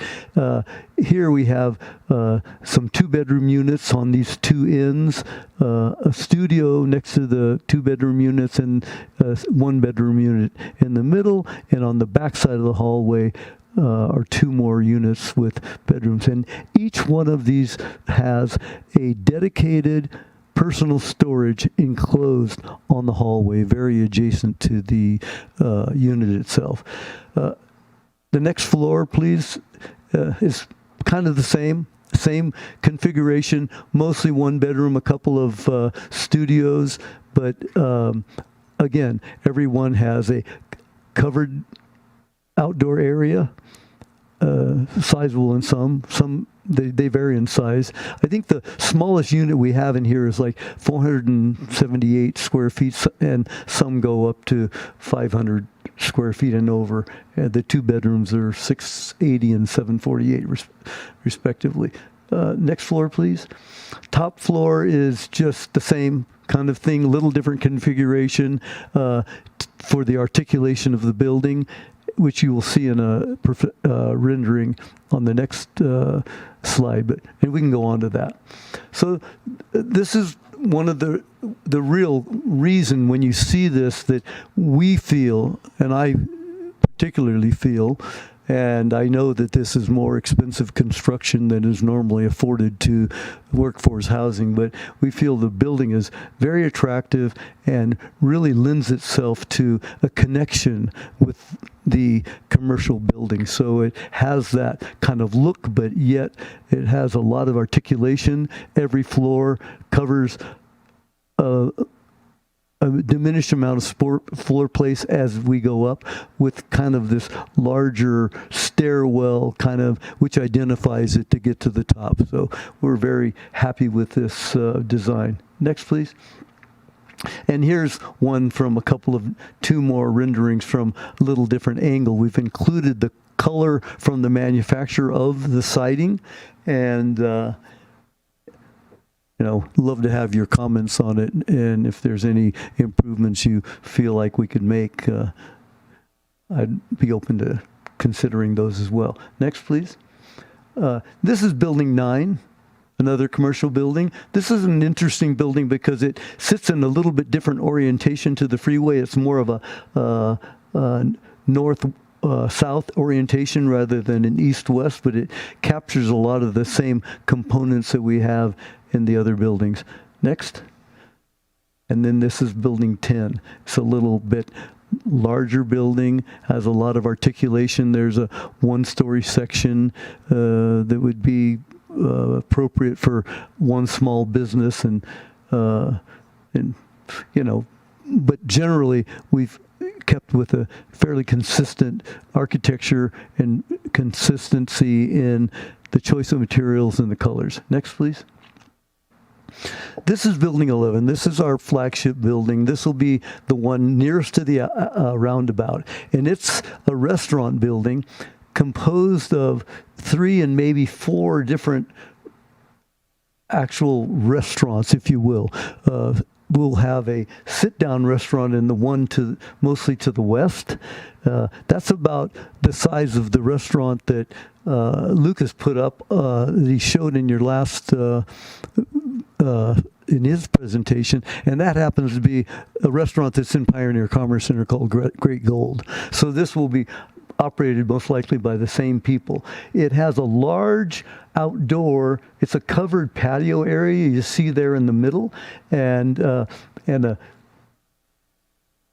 covered hallway, kind of outdoor, unconditioned hallway that accesses that, and all 3, or whether it's 3 or 4 restaurants will directly access the outdoor dining area, and that will be a shared common area piece of the building. You can go on to the next, please. Next, we have the perspective drawings and elevations for this building. We feel that it's very attractive. We're going to go on and see a few more of them. There's good articulation, good use of massing and height, and I think is going to be have a positive impact on the overall area, being across from the rec center and next to the highway patrol and being viewed by the roundabout. Next, please. This shows what it would look like maybe from the road.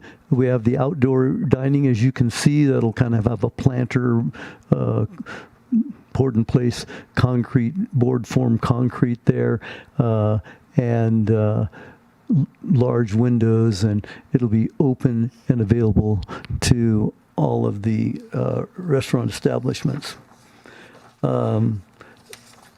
Next, please.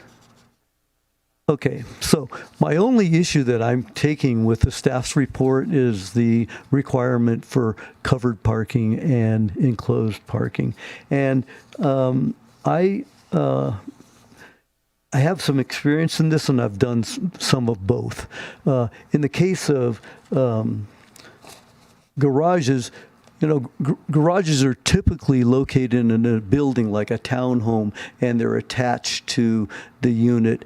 And in this case, because we clustered all of our housing needs for the whole project into one building, and we did that for a lot of reasons, for the creation of community, for the and integrated with the architecture of these. I think it's well integrated, and I don't think it's puts any negative aspect to it without the parking garage. And matter of fact, I think the parking garages would actually be a negative part of it.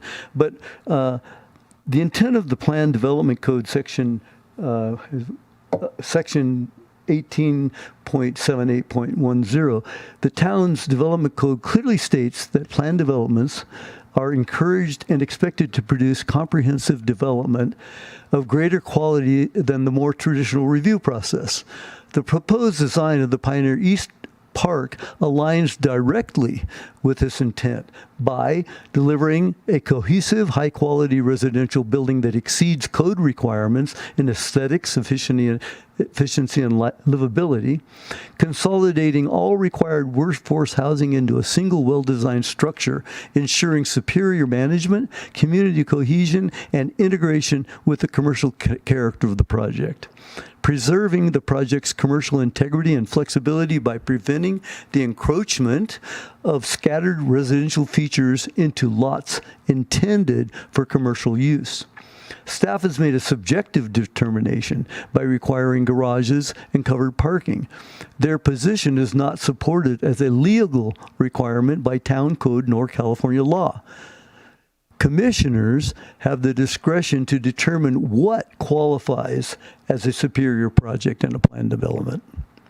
Requiring garages or carports undercuts the planned development goals by compromising the holistic design, introducing unnecessary inefficiencies, and detracting from both the visual quality, access to adjacent lots, and site functionality. Next, please. Housing design delivers superior quality without garages. The proposed apartment building exceeds the quality of similar projects in the area and stands apart in several meaningful ways. Covered entries and hallways that provide protection from the elements without unnecessary energy consumption.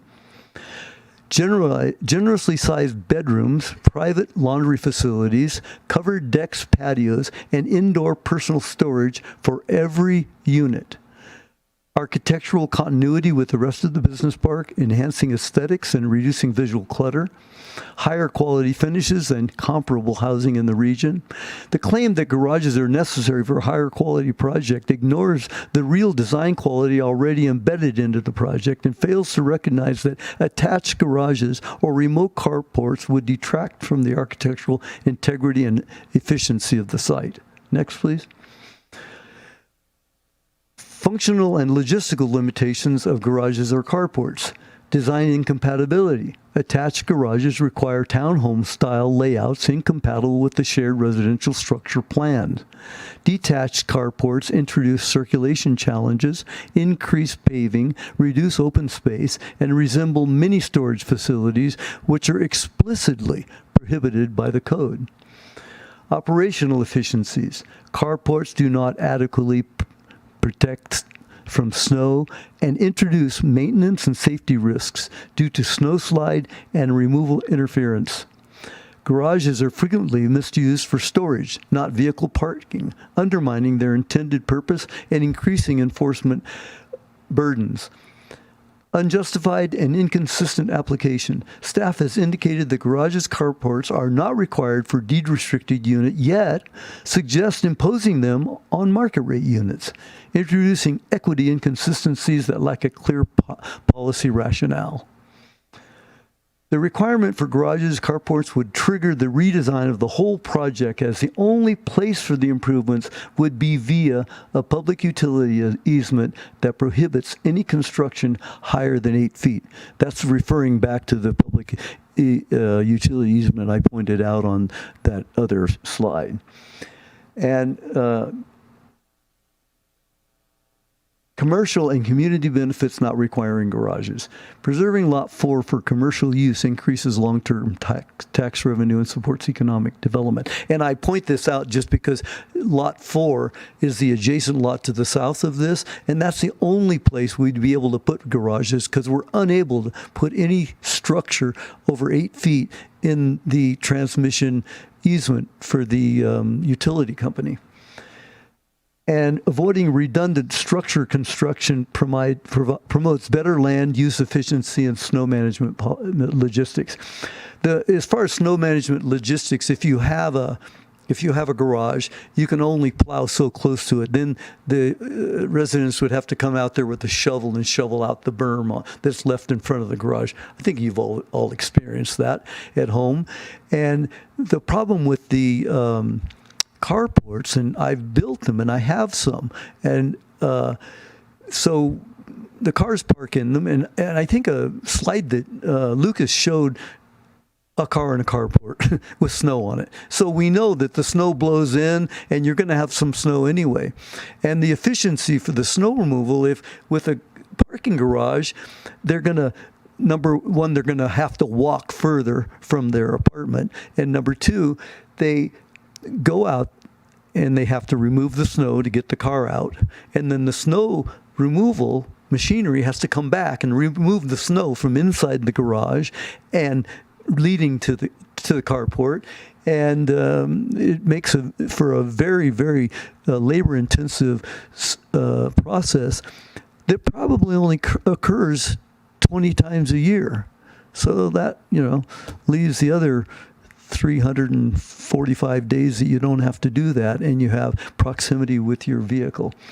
And maintaining standalone commercial buildings without interspersed garage structures preserves the integrity and functionality of a business park. That's a little redundant. I think I covered that all already, and I apologize for that. But centralized residential design fosters community cohesion, safety, and improved property management.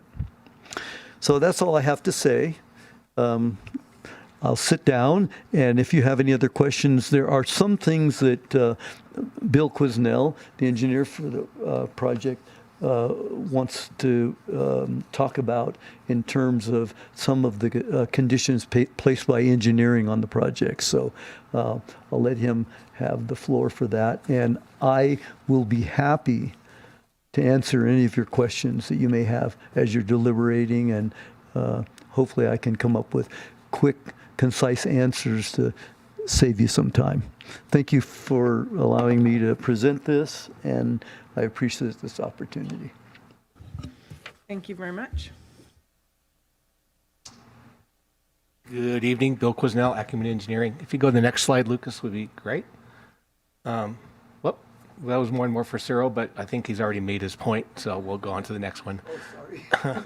The last one, this has been around a long time. I think Lucas said 2007. I think I have some files from 2004 on my computer. I don't even know it is that old. There's a lot of engineering conditions here that are very standard, that have been here before. But the difference is that, as Lucas showed in his slides and as Cyril talked about, all the site work is done. And we pulled a permit, a grading permit in 2021 based on the 2016 extension that Lucas talked about, and all the work is done. So I went through the engineering conditions. There's still some that are still valid, absolutely, but a lot of them are not valid anymore because the work is done, the plans have been approved, the construct has been built, it's been inspected, it's been signed off by engineering. I have that card that we got in the email. So all I'm asking is that these conditions either be noted as having been satisfied, so we don't have to do this again and resubmit, or either delete. But that was all. That's what it's about, is just cleaning up this stuff that's been around for 20 years. So anything in specific, and Scott and I have talked a little bit about it, and I have all the documentation, but I thought it was important that the final resolution from the Planning Commission, assume this is approved, recognizes that a lot of those conditions have already been satisfied with the construction of the site work in 2021, 22, and 23.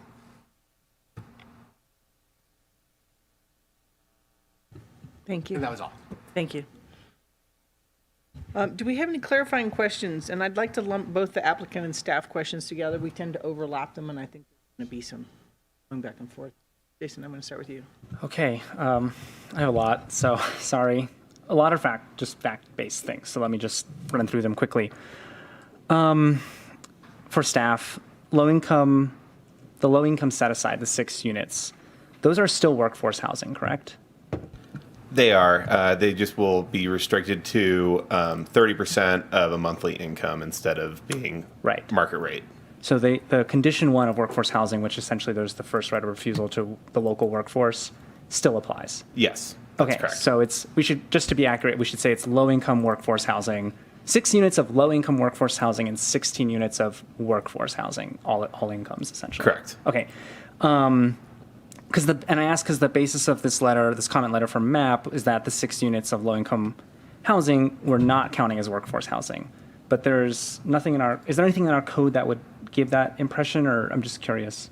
I think they were concerned that employees of this development might make too much money to qualify for low-income housing. Okay. Yeah. I looked at that, and it's low income is 80% of AMI. Is that correct?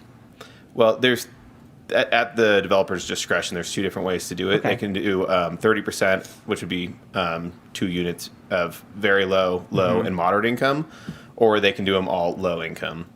And so don't quote me on this because it's from memory, but I think it's 50, 80, and 120, I believe. I think that's right. So 80. I was on there's like a Truckee website that has the table of income, and I think it's 63,700 is the low income definition for a one person household. Does that sound about That sounds right? accurate. And then the rent is capped at 30% of monthly income. So that would be $1,592 a month for a one person household, essentially a studio or a 1-bedroom, right? Correct. Okay, thank you.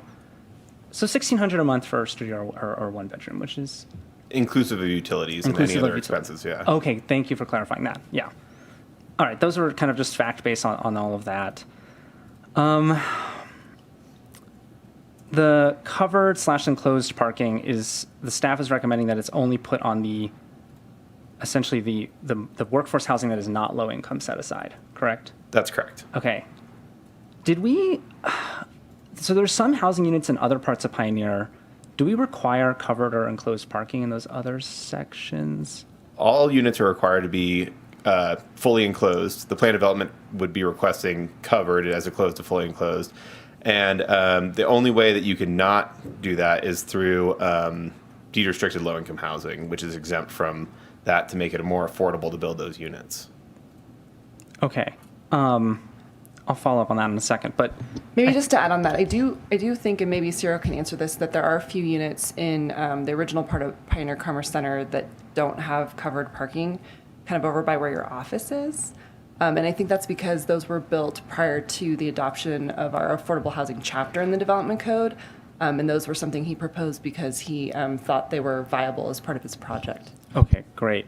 Actually, I also remember we approved that project, the Lamperti project 2 months ago, right? And it has 2 units.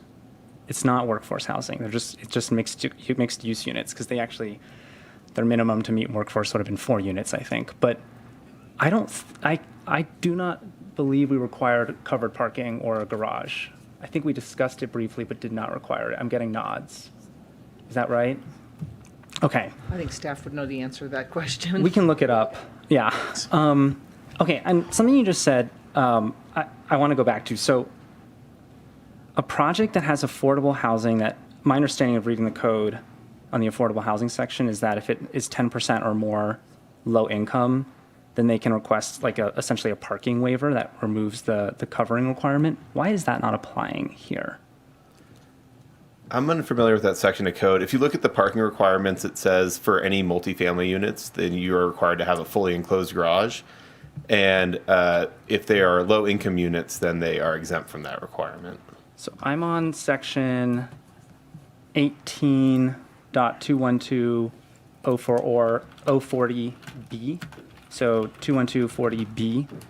It's titled Concessions and Incentives for Physical Development for essentially, projects that have some amount of deed restricted low income housing. Sorry, could you give me that section one more time? Yeah, 18.212.40B as in Bravo.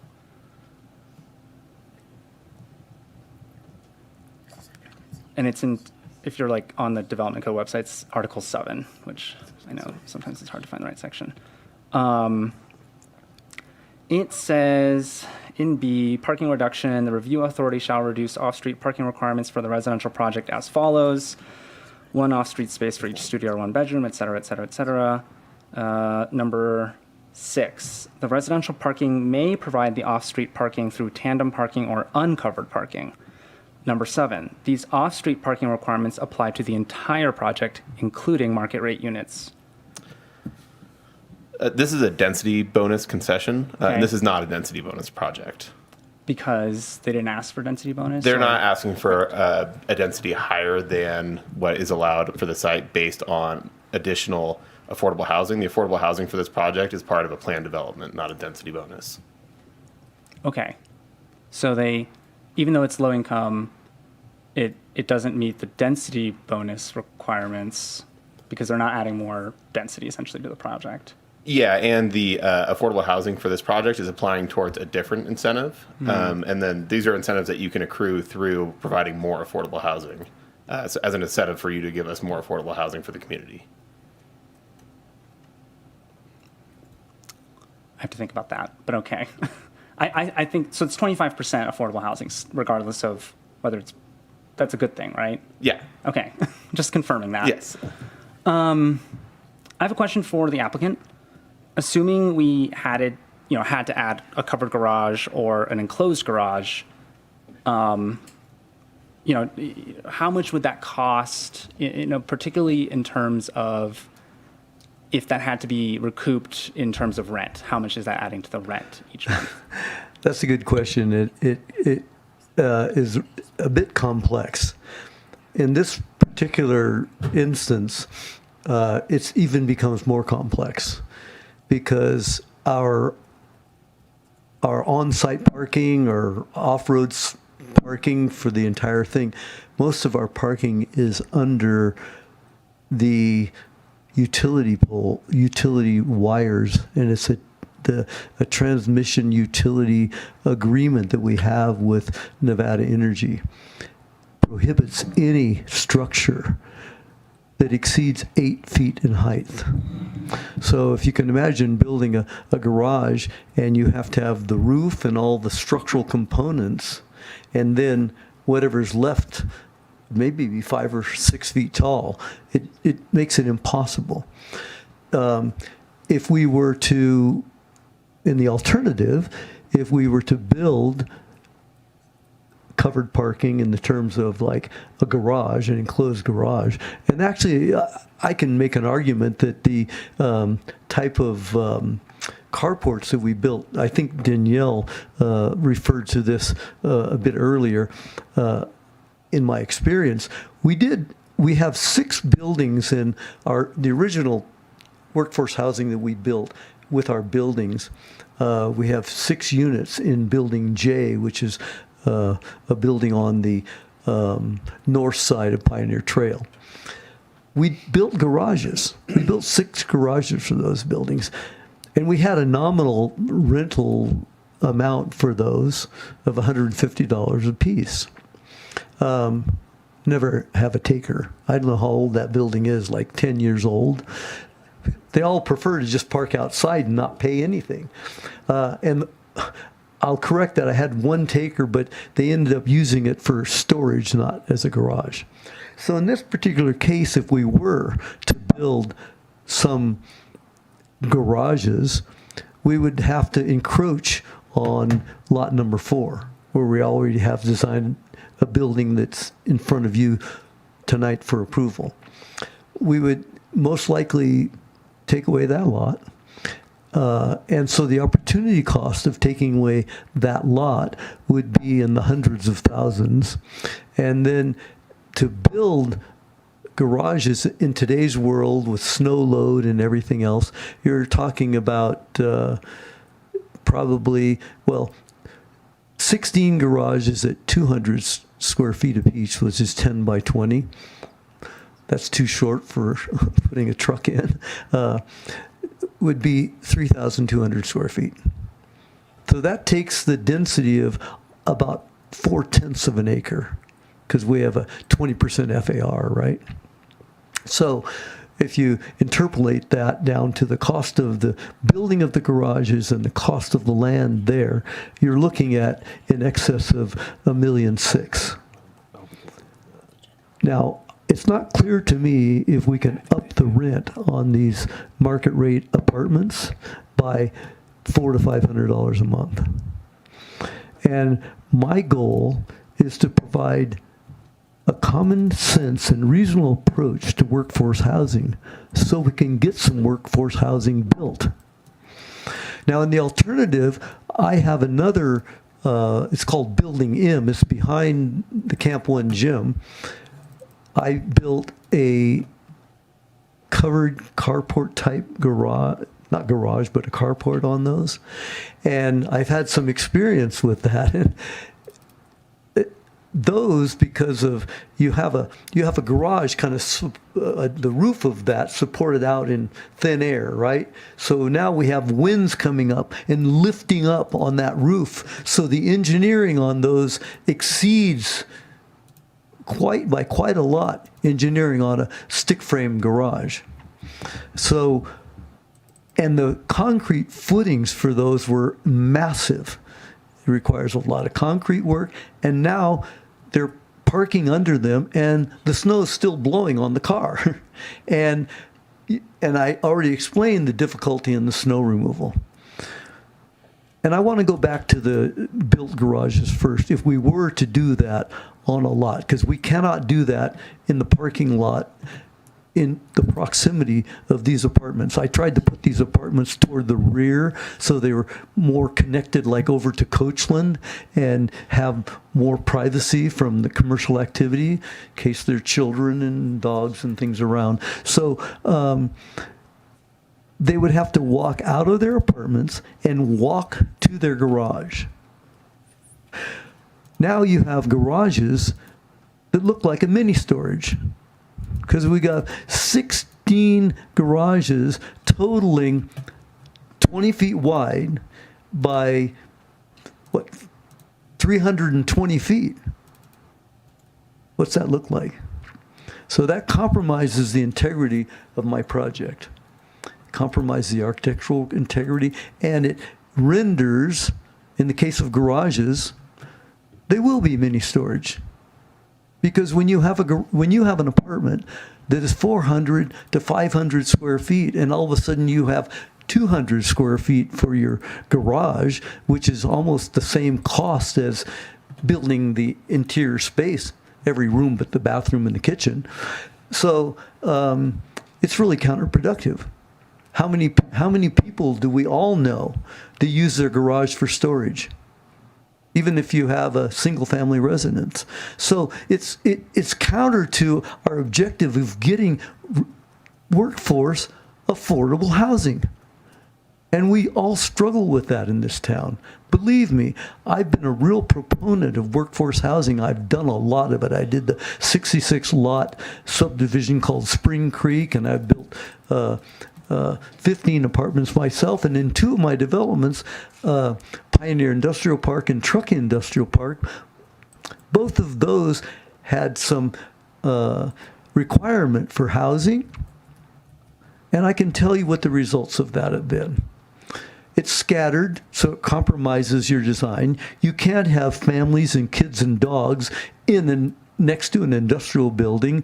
I worry about what's going to be on my conscience if I provided housing for people with a child, and we have big trucks coming in and out and a lot of traffic coming in and out for commercial, just the commercial businesses require a lot of in and out. I think you answered the question, Sarah. Thank you. Did I answer it enough? Yeah, you did. Thank you. Thank you. Took me off the hook. I appreciate it. Thank I'll you. have more in a second. Thank you. Commissioner Toops, we've got an answer for you on the Lamperti project. Oh, yeah, thank you. That project was actually exempt from all parking requirements subject to AB 2097, which is a state law that precludes us from requiring any parking. And that's because the project is within a half mile of the Truckee depot. So we didn't have any ability to require any aspect of parking on that project. They voluntarily provided some surface parking. And so why does that law not apply to this project? This project is not located within that radius around the depot. It's outside of it. Oh, is the radius like as the crow flies? Not interesting. Yep. I didn't know that. Thank you. Okay. Okay. Other question. Okay, this is like maybe explain the workforce housing program a little bit to me. So, the workforce housing can only be rented or it's offered first to workers in the development, right? Correct. But we're requiring that the housing be built before the commercial development components.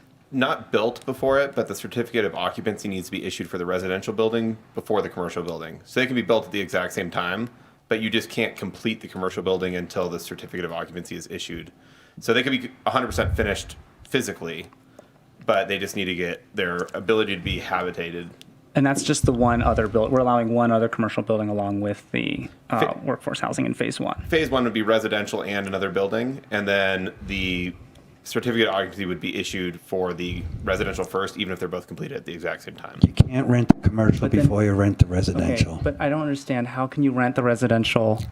Sorry, if there's no workers, who do you rent it to? That's what I'm confused by. It could be an hour apart that they get their certificate of occupancy. So you could say the residential one gets its certificate, the other one's already finished, and then it gets its certificate, it gets populated by a tenant, and then those units are offered to the tenants of that building. Yeah, I mean, the intent is to tie them together.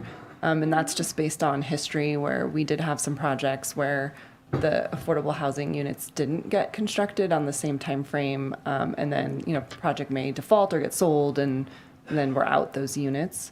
So this is something that was built into the code to ensure sort of a similar timeline for construction. Yeah, I get that. I just realistically don't think will there even be enough workers in the first commercial building to rent into the proposed workforce housing? Well, they get the first right of refusal. If there's not enough, then it gets open to the general public. Well, it gets open to low-income housing, correct? All of it?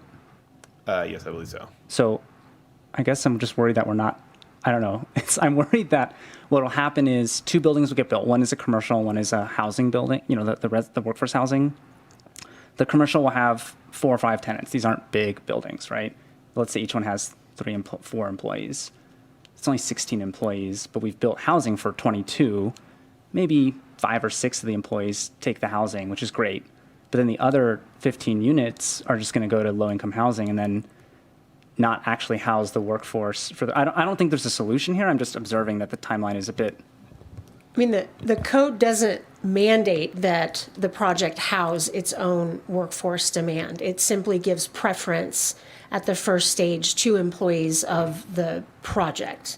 Like you said, if it doesn't fill up, then it goes kind of on the bigger market and will still house Truckee workforce. They may just not be employees from within Pioneer East Business Park.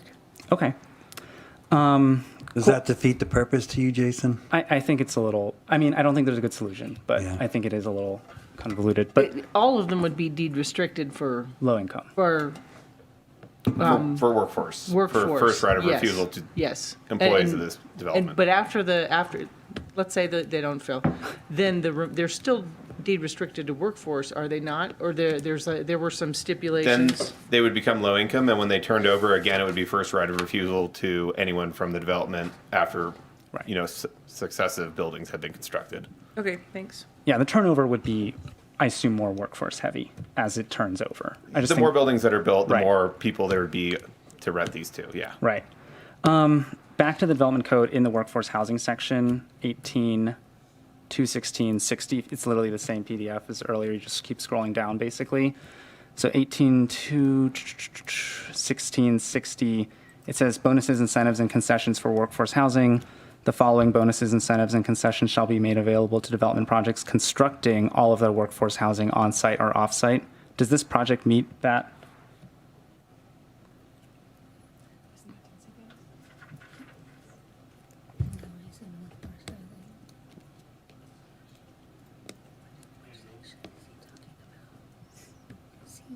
You think it's all this apply?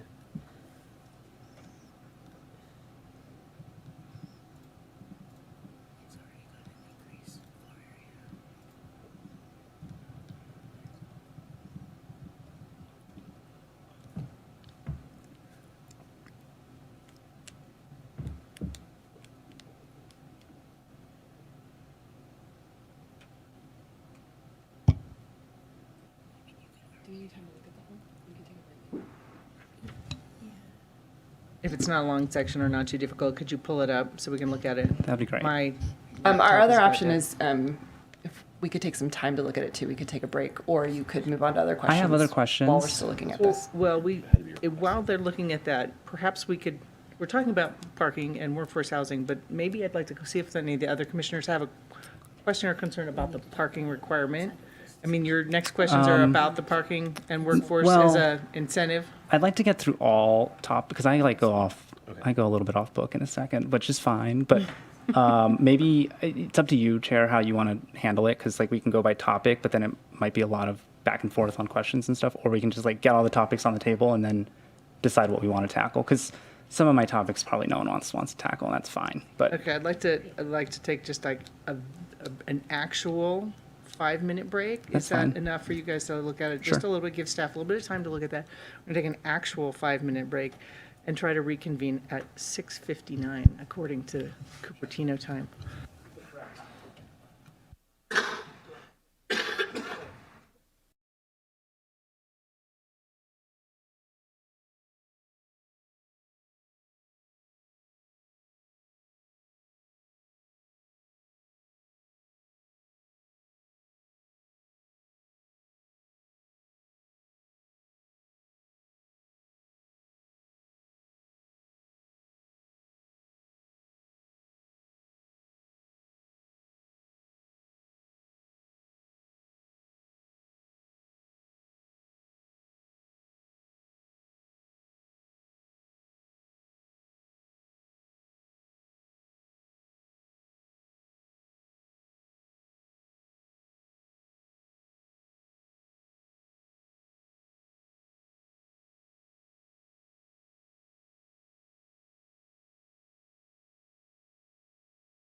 Okay, have we taken a look at the section?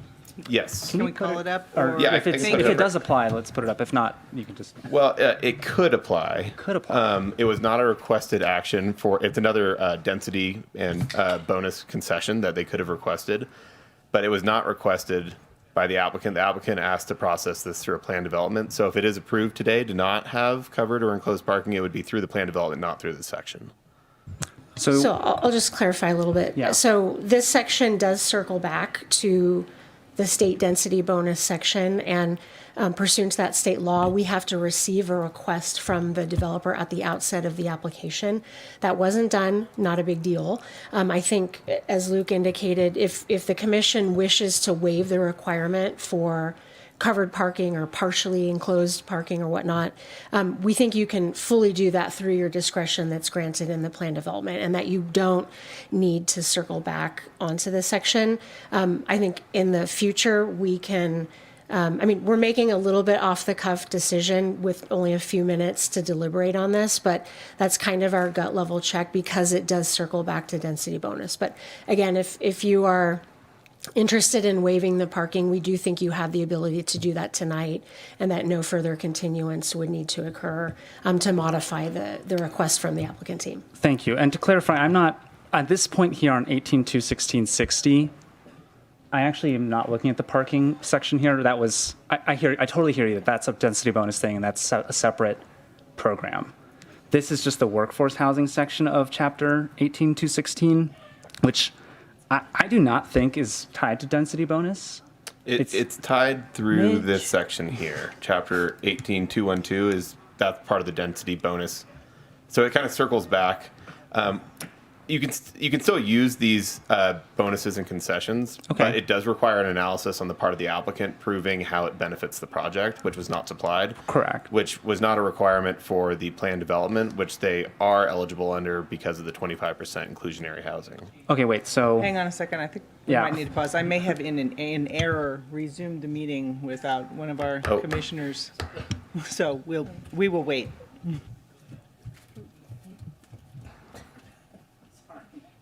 I don't know if I'm allowed to continue. Okay, we're going to continue. Go ahead.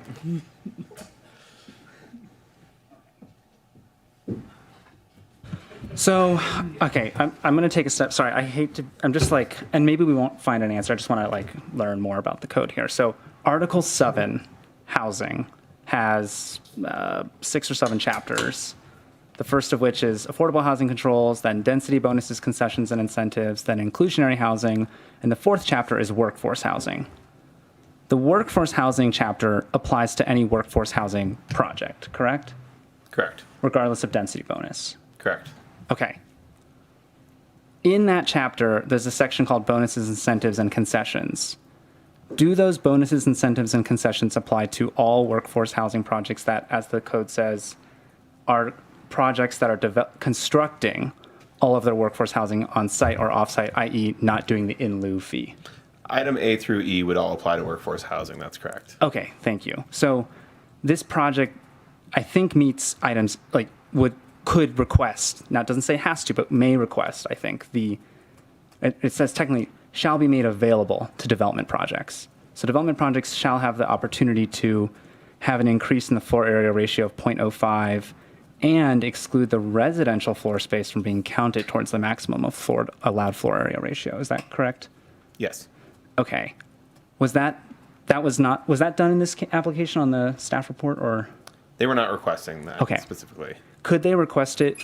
So this is like maybe where it gets to the future. So let's say they come back for those 4 or 5 buildings they aren't building right now. Could they request this at that time? I believe they would be eligible since all their workforce housing Was built. constructed on site. Yeah. Okay, cool. I might, if I could, just to add to that. Oh, thank you. This has been going on a long time, and the original design was based on, it was before, when we first started this residential, correct me if I'm wrong, Danielle or Jenna, but residential wasn't in the floor area ratio, it was just about commercial. So when we engineered this, we based it on the maximum amount of square footage there was, and came up with a number of commercial parking spaces. And since the site work was already done, and when we went back, and now the FAR is 25%, because we can include both residential and commercial. We actually were allowed to get up to 90,000 square feet of commercial, but we capped it at 75,500 because that's all the parking we had on site. So that's why we didn't ask for that bonus. Thank you for clarifying. I appreciate that. Thank you so much. Priority processing, so development projects shall be given priority over other types. We're already here, so we don't need to go back over the past, but as they apply for building and grading permits, will they be granted priority under this concession? Interesting enough, most of our affordable housing projects do make it to the front of the line because they are often mixed use. So we have a third-party plan review company that does those. So there's just not a lot of them fighting for attention at the same time. Wonderful. Yes, and I know we've talked about that as well, so that's great. I'll skip it does talk about regulatory concessions, but we already have the plan development, so we don't need to dive into that, is my understanding. And then Part D and E talks about deferral of impact fees. And so deferral means that it would be due at the issuance of a temporary or final certificate of occupancy, whichever occurs first.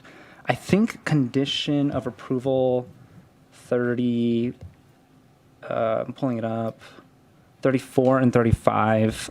I did a quick read. It seemed like it was saying it was due at the start of the process, and maybe we should look at just to confirm that the deferral is offered here. Is that correct? Normally it would be due at time of permit issuance. According to this, they could request a deferral. I don't know if that would be advantageous because there's automatic price increases on those based on the consumer price index inflationary increases. Okay. So a deferral might actually result in higher fees. Fair enough. Yeah. And then it does talk about discounts, reduction of fees. Do we do that often? Do we have precedent for that? How do you decide a reduction? Yeah, it's at the discretion of the town council. So we haven't really had anyone come in and request that because the fees are paid through the general fund. So it's not that they just disappear and go away, that it's the town committing to paying those on behalf of the project. Okay, so basically you're saying is that if they requested that, it would have to get approved by council, and not many people want to go through that process. Correct. Okay, thank you. I have a really quick question about the plan development document. So we just sat at the first item of this hearing was about not requiring a zoning clearance when a staff review is appropriate. Did we learn from that and are not requiring a planning commission hearing when a staff review is appropriate? That was specific to the prior subdivision that was contemplated. Mr. Mancuso's project doesn't have that Wonderful. requirement. That was the scenic corridor. Correct. Right. Yeah. But this is scenic And back in corridor, too. 2005, we had concerns about, Just those 6 lots that were. Just Got the it. ones right next to 80. Thank you. And then my last question, and I guess this might be for Mr. Mancuso, but I'll ask a quick question here. So I noticed that the plan development document for the other part of Pioneer had a very long list of approved uses, far beyond the manufacturing zoning district. And in this case, we're only adding one use, which is sit-down restaurant, in addition to what CS would normally permit. Did we consider adding more possible uses, even though they aren't currently contemplated, just to allow for future flexibility? Or maybe it's a question for Mr. Mancuso. Are there any future uses that are not in the application that you might imagine having a need for in this space that we could consider adding to the PD if it's consistent? just before Sarah answers, sorry. there are different zoning districts. So Pioneer Commerce Center has a manufacturing zoning district, and this is service commercial. And so part of that was to try and capture the different uses in the community that we needed places for them to go. So there's a little bit of a difference between them, but there's still quite a bit of use that's allowed in service commercial that would match up and align with what's allowed in manufacturing. So Pioneer Commerce Center is just kind of a different type of project, and that was really based on Sarah's experience in kind of developing that out. And I think he's looking at this as a different type of project. Can I give you a little bit of information on that too? When we did Pioneer Commerce Center, because it was zoned M, we looked at it, we had the conflict between the zoning and reality. So we all looked at the restrictions that are placed because of the scenic corridor. So I worked with planning staff at the time in 2000 Jesus, is it really 25 years since I was standing here talking to somebody?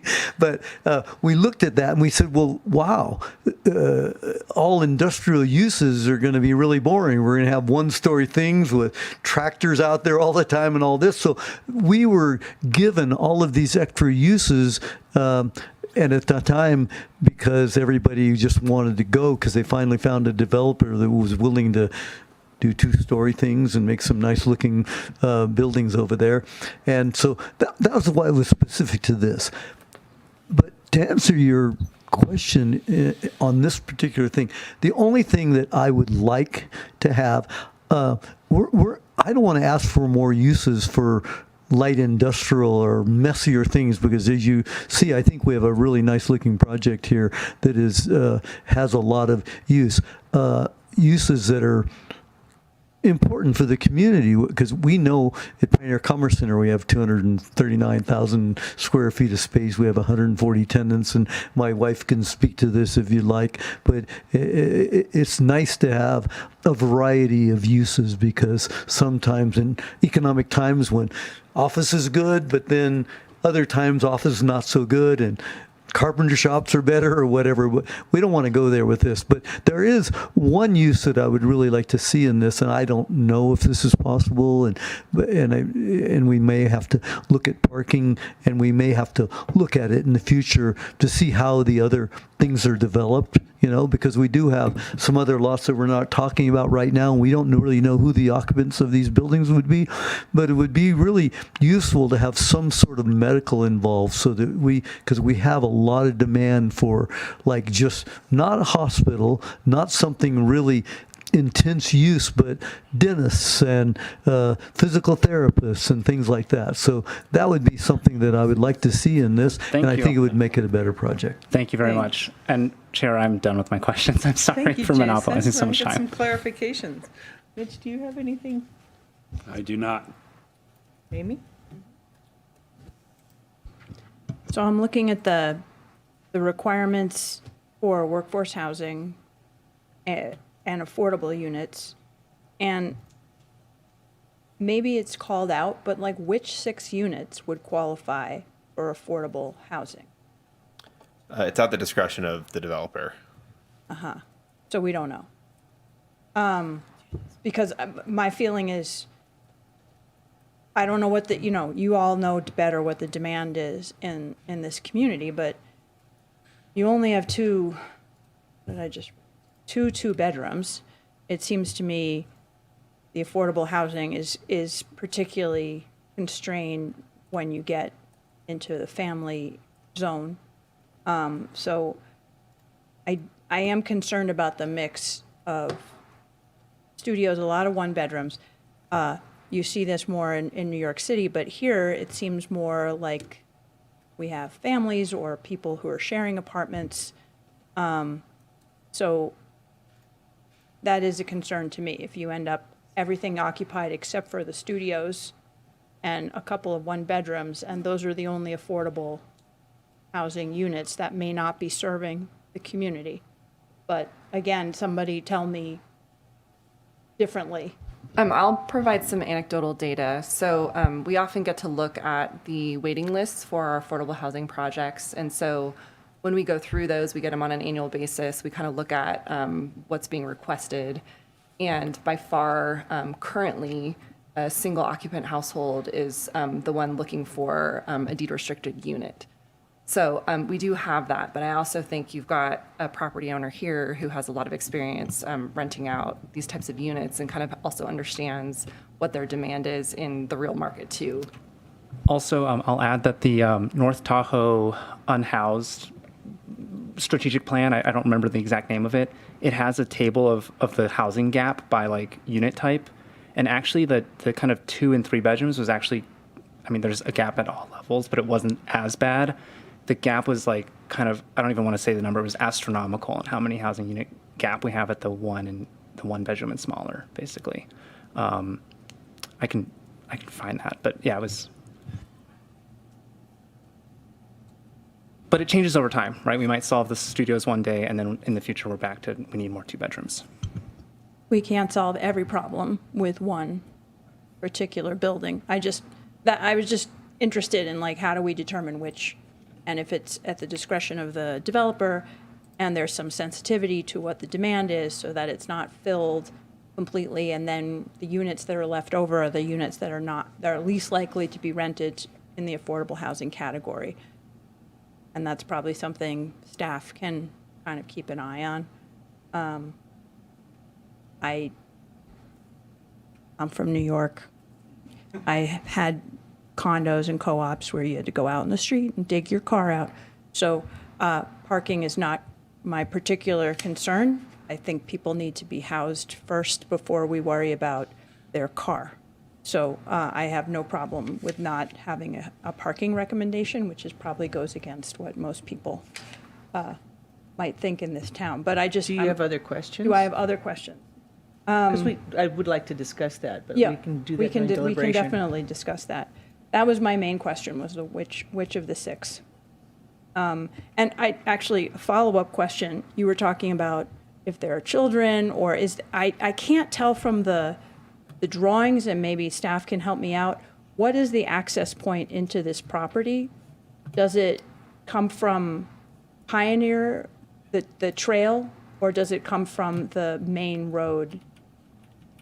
I just can't tell, and This is Truckee, That's the main Truckee entrance. Way here. So there's two access points. You're coming down Pioneer Trail here, and then it goes in at this access point and this access point, and then this would be the reserved parking lot for the residential development. Wait, sorry, isn't that the residential building you're pointing to? This is the residential development here. Yep, and the And parking for that, this is, because this is a question I have, where is the actual parking for the It residential would be building? in this vicinity and up here. And up here, obviously, is within the easement, and that's what Sierra was Yep. referencing. And then this is outside of the easement down here. Okay, thank you.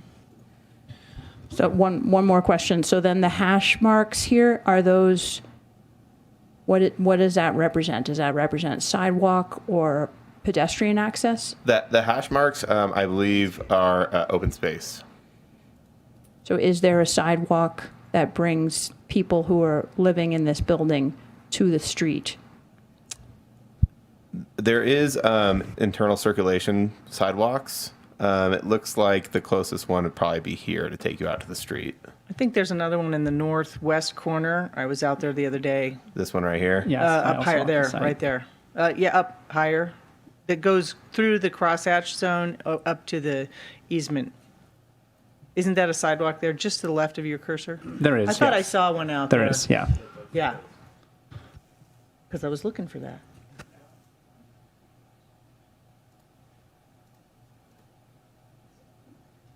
Sammy? I think I just have one question at this point. How did you determine the phasing plan to do 2 buildings each in each phase versus 3 buildings in each phase to kind of consolidate construction? Just curious about your timeline. Well, that's a really good question. I'm very familiar with timelines, and many times we can't foresee because we don't know all the economic forces that are coming down the pike and the demand. Because as a developer, I need to have demand. I kind of have a rule. I don't build in empty buildings. So the phasing isn't ideal for me on this because but I do know that we're going to track it better, and I know that the planning department, building department are going to have better tracking and advise me and make sure I know that in 6 years we need to go back to the planning commission for an extension. And that probably will be necessary by putting a 6-year limit on this, because it's very hard to build 80,000 feet with our short seasons and all that and get it all achieved in 6 years. So that's kind of like what staff recommended, and I'm kind of going along with it. But I fully believe that I'll either be back for an extension, or we'll be coming in for, there's only, I think, one more building on lot 8 that is large enough to have to come back to the commission. I think they can handle it at staff level, those permits. But again, it's a constraint. It sneaks up on you, and I would hope, I would really love to have this finished in 4 years, but I probably won't have the demand for that. So that was a good question. I really don't have a great answer to that. Thank you. That's, I mean, knowing that it was also staff's recommendation and knowing that the extension is available if needed, and that you could hope to complete it sooner is nice to know. So thank you. Well, I think Bill may want to have a better perspective on this because he was working with Lucas the whole time, and I don't know where that came up, at what point that came up. But again, I felt like I needed to argue the biggest issues for myself here, and I didn't want to be too combative. Other questions, Sammy? No, just ready for deliberation. Okay. I have just a couple, I think they're minor questions. So you were mentioning the tree removal. Does that mean that your tree removal proposal is different from the one that's in the plan set we saw? There's a lot of trees on those lots. You just want to do it to comply with state regulations. Sure. So what's on the submitted drawings that were sent to Lucas was done by Design Workshop, a landscape architect, with a lot of consultation with Truckee Fire on site, with their wildland people, with the fire marshal, and to meet the requirements based on what we're doing. All those trees, there's a lot of red X's there, no doubt about it, and we just want to be honest about what that is and how it's going to look different when it's done.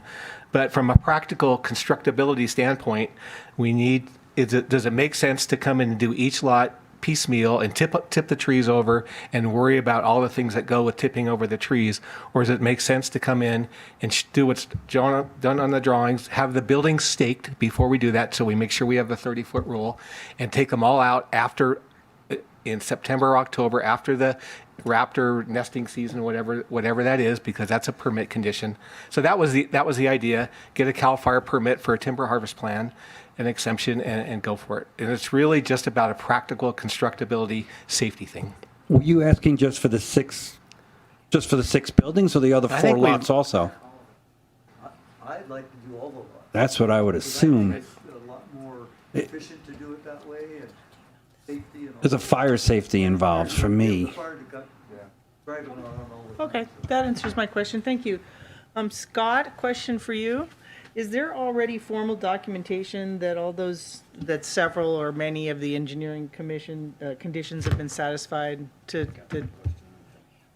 No, there isn't. And so condition of approval 38, I went into it as much detail as I thought was reasonable for that condition. As the applicant mentioned, there was a permit issued in 2021. It expired in 2023. There was no closure of that permit, so it's kind of like the permit didn't happen. There's existing improvements out there that were never finalized.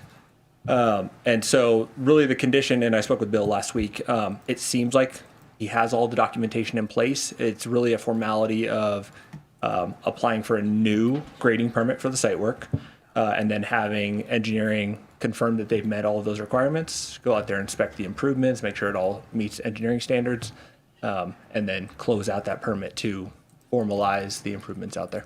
So there's not really the applicant was requesting some kind of documentation removal of conditions, and I just wanted to understand the landscape about it. Yeah, I mean, I wouldn't recommend it. I mean, we're looking at a new project. Yes, there are improvements that were constructed out there under a prior land use entitlement. This is a new land use entitlement. So we're kind of looking at it fresh, but we're meeting them halfway. We understand that there's improvements out there and that their intent is to keep the improvements that are out there. Lucky for them, engineering standards haven't changed since 2021. There's no intention of applying any new standards to it, so it should be pretty easy for them to provide documentation and have that permit completed. Okay, thanks. I don't have any other questions. The only thing I would add to that is that there actually is a sign off by the engineer who's now retired, and I have a copy of that. I didn't bring that here. So it's just a matter of Scott and I need to get together and resolve it. It's just that, and I appreciate Scott's comment that we're not reinventing the wheel. We're not going to redo all these things, but there's a lot of conditions there. And again, just from the engineering geekness side of it, I just want to make sure that if it's not applicable, it's not in the permit, so we don't have to, somebody else doesn't have to deal with it later. But however we resolve it, that was my request, and certainly deal with Scott a lot, and it will You work wanted it to out. get that out there, it sounds like. Thank you. Okay. Any other questions for the staff or the applicant? Okay, I'm going to close that section, and we're going to talk about this a little bit now. Thank you. Public comment. Here we go. Opening public comment. If you have a public comment, please step up to the podium. You have 3 minutes. After you're done, please give a comment form to Kaylee. Thank you. Great. Is there any way that you can pull up an image of the covered parking unit by chance? Just so that we can see it? Oh, The one from your presentation. sorry, what was that? The presentation that you gave, just the covered parking. Just real quick, my name is Mike Richardson. I rent a commercial space as well as a residential space from the Mancusos. So I have a house in Carnelian Bay that I rent. It's a 2-bedroom, 1-bath, and a standalone unit. And it makes more sense to help with the workforce for people that are a part of the workforce in the area, live there. And in terms of ingress and egress, it makes a lot more sense for me not trying to commute from the basin anymore. So one of the things that we really need in Truckee are workers that live in Truckee. And a lot of our workforce comes from Reno now. And that creates a lot of issues. Summertime, it's road construction. Wintertime, it's snow. And there's time after time after time that it creates issues for small business owners. So what I'll say is when you look at this unit, it's not practical for what occurs here in Truckee. It's flat roofed, and that's not a realistic thing. It needs a slope on it. Anything flat roofed, as we know from a lot of the Martis camp homes, require heavy machinery to bring the workforce up on top of them and to move the snow off. It's also not a heated unit, so it's going to hold snow. So it needs to have an angle on it. So if this were angled, you're going to have snow holding on it until it heats up naturally, and then it's going to slide, right? And I've seen it over at Pioneer. The units, they're very dangerous.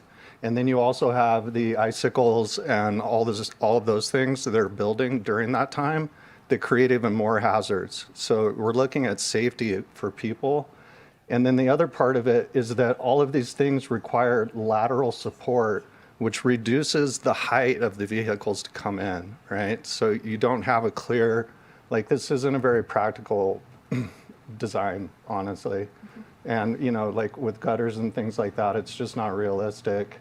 So living in one of the units in Pioneer, what I can say is that every single unit is occupied by somebody who works in this community, except for one individual, and he's retired.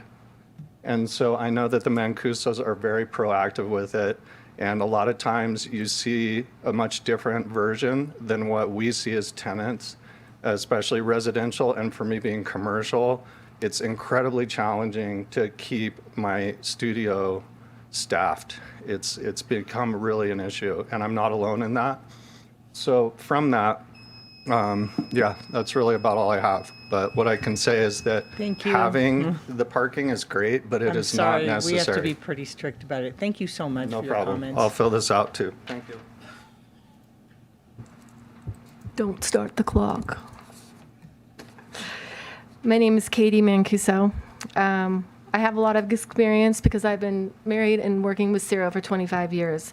But I want to speak to the workforce housing in the staff report, which I don't think was in Lucas's presentation, all the details of it. So I want to make sure this doesn't get overlooked because there is some ambiguity in my opinion. So on one hand, the staff talks about the 6 workforce deed restricted units. And on the other hand, it appears that through the process, all the other units are restricted. And if you look at the code, it's very misleading. Offering apartments to all tenants in Pioneer Commerce Center is what I do naturally without fail. And I'll always get a response, and that response will trickle down, and then I extend it to locals. So denying this project the ability to, okay, so you offer it to the employees of Pioneer East, and if you have no takers or half takers, and then the process, as outlined in the staff report, says that now 100% of the units are now in this further restricted format. It also mentions that that you have to give the employees and tenants or employees of the tenants first right of refusal. Well, if you look up the definition of that, it's a legal and contractual obligation for the landlord to lease to an employee. So it doesn't talk about the proper vetting process, and it really puts all the power in the employee's hand, and it takes all the owner's rights away in this process, and it really seems unfair. And you're basically misunderstanding that the intention to lease to the workforce of Truckee locals is already there. So I think it would be better worded, as Jenna said, to use the word preference, because it would make sense to extend it to the employees of Pioneer East and then extend it to all Truckee locals before you go into all these, this policing and more government and further restrictions. So the concept may work in other communities, but okay, I'm sorry, I'm getting off track because I only have 30 seconds. So it talks about, Jason touched on it, and it was really an important piece that I don't think got answered, because you are building 22 units at first with maybe one commercial building, maybe two commercial buildings, but the way it's worded, you're automatically, you're limiting yourself to the employees of the whole center because it's not all built. But at the same time, the developer is willing to build all 22 units at the same time. Thank you.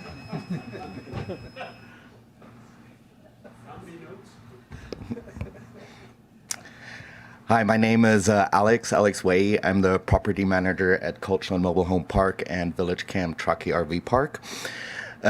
We took over in 2019, and we had a great relationship since then with Mr. Mancuso.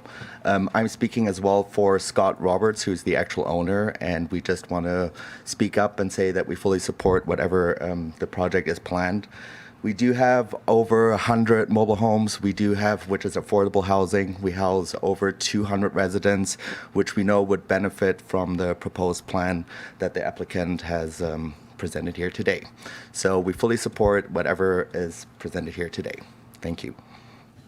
Thank you. Any further public comment? Seeing none, I will now close public comment. And I'm opening up deliberation. And what I'd like to talk about first is parking, because that's one of the big ones. We also have, that I have heard, I don't think anybody expressed concerns about the bike parking. Sounds like we covered the modification to engineering conditions. Workforce housing deed, we may have a little bit of discussing to do. But let's talk about parking. I also shoveled out cars. I had two of them. I was babysitting in Boston during a big winter, and I shoveled them and moved them for street sweeping. And that's not even close to the winters we have here, and it's a pain. But I could afford my apartment, thankfully, because they didn't furnish me a garage. So I guess there I have that perspective on it. How do the rest of you feel about whether or not we should be requiring any kind of covered parking? First, before I start, I want to disclose, disclosures. I went to the property and walked it. I met briefly with Mr. Mancuso. I exchanged a few emails with MAP. I think that's all my disclosures. Okay. I'm okay with no covered parking, no garage. I think we've heard some compelling reasons why the engineering of a carport style would be difficult to implement in Truckee. And I share that. you know, if we're trying to hit 1,600 a month rent here, I don't know if I want to add 400 to that. You know, it's just for a garage. Yeah. I agree with Jason. Agreed, especially if the market rate units that he is already, managing and has built aren't demanding it as an amenity. Doesn't seem to make sense to require it here. This doesn't seem to be as big of an issue as was anticipated, and I think we're all in agreement on that, because I agree as well. Chair, can I add some other topics just to your list before? Restaurant? Oh, yeah. Okay. Oh, no, sorry. Can I add other topics? I said, yeah, the other topics are whether we should add other permitted uses in the plan development document, like medical. And I'd like to discuss the phasing/timeline. And then I want to discuss whether to allow the applicant to take a fee deferral towards final certificate issuance instead of building permit issuance or grading permit issuance. Commissioner Tubes, Yes.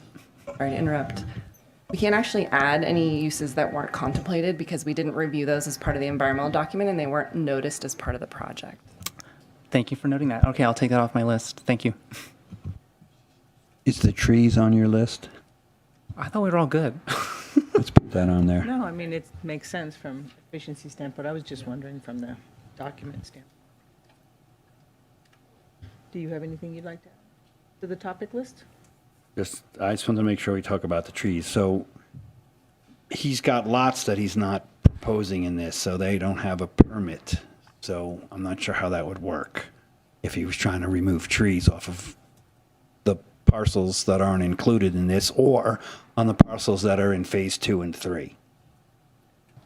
That's a great question. We can't authorize tree removal on lots that don't have any permits associated with them. Even if they got a grading permit?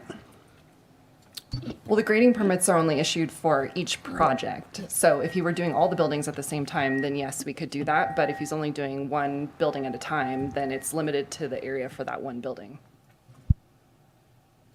Wait, there's permits to cut down trees? It's in our tree preservation ordinance, sort of the order of that, so that you don't end up with a potential that you've clear cut an entire site, especially for future projects or phases, and then those don't come to fruition. So it's really focused on the permit at hand that comes in for a building permit. That's what area you can do. What about for fire safety?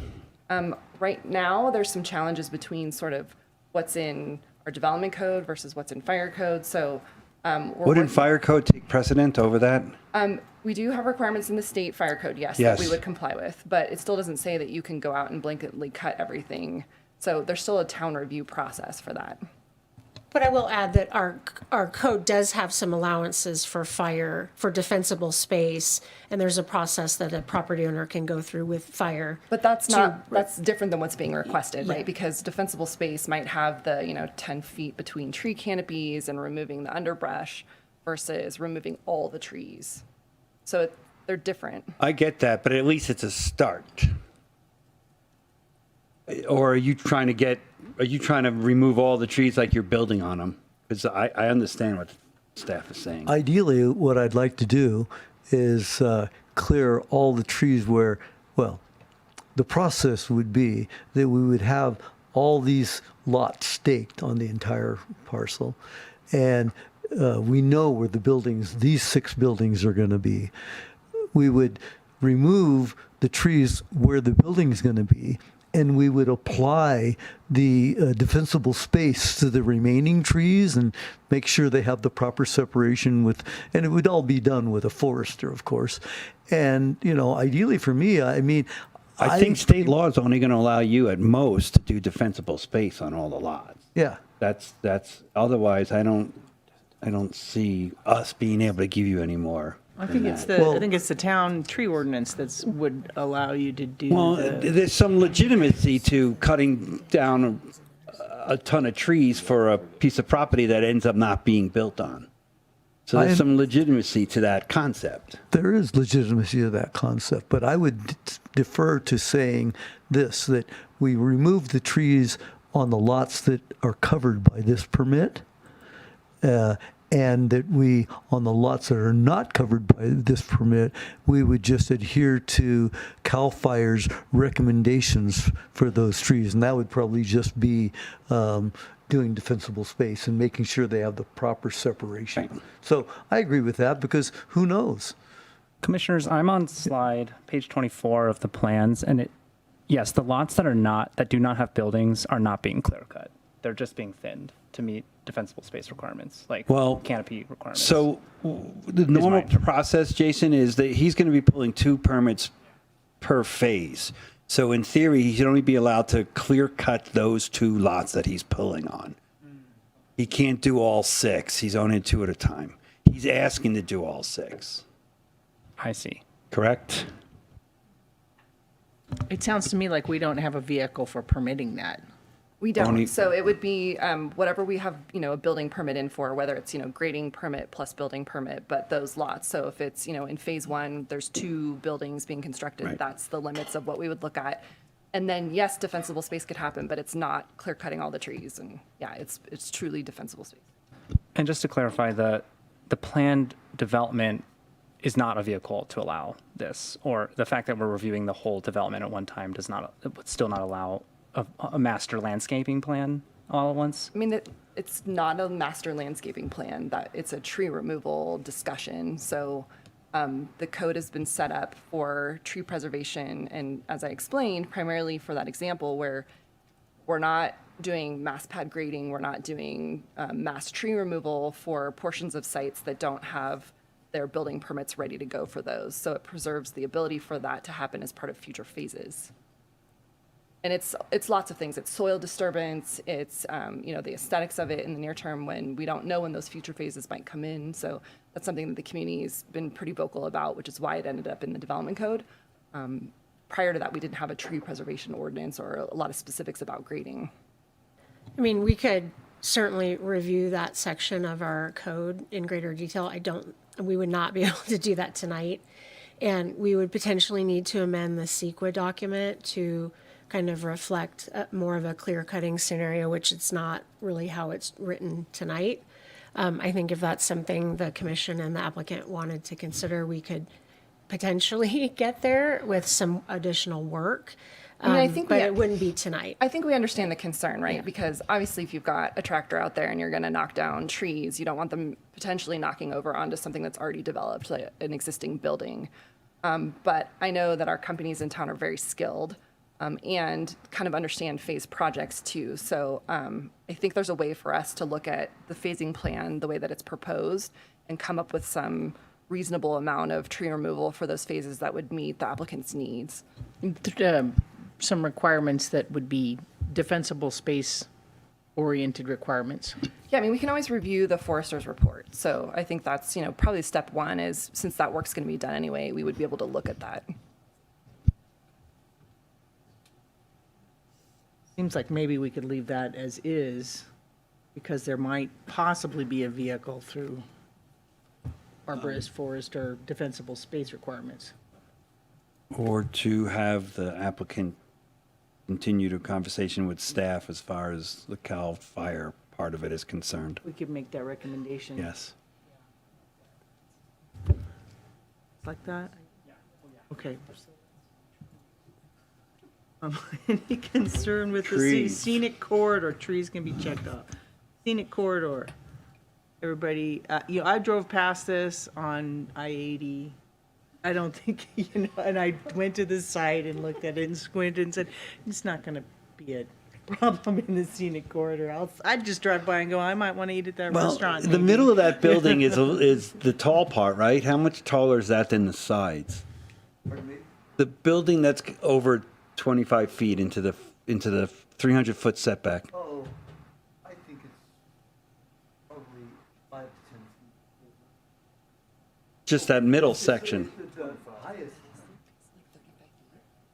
Yeah, there was a figure in the staff report, wasn't there? Portion because it's tiered is 20 something. The whole building. But it's just that middle piece, right? Required to be tiered where it was at section of code.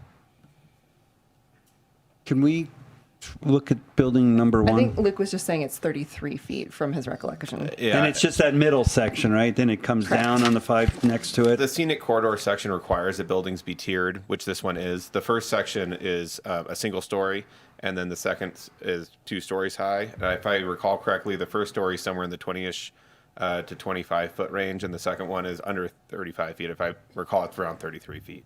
And it's like 10, 15 feet wide only? I couldn't tell you. I didn't measure the width. Something like that, right? Just looking at it without a scale. Yeah. Let's see here. I don't think We I can have pull any up the headaches over rendering. that. That'd be great.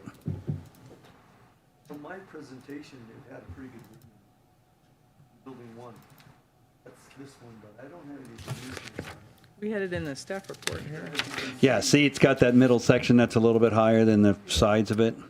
So that's going to be about 12 feet high there, 12 to 14 feet, and then add another 10 feet. Yeah.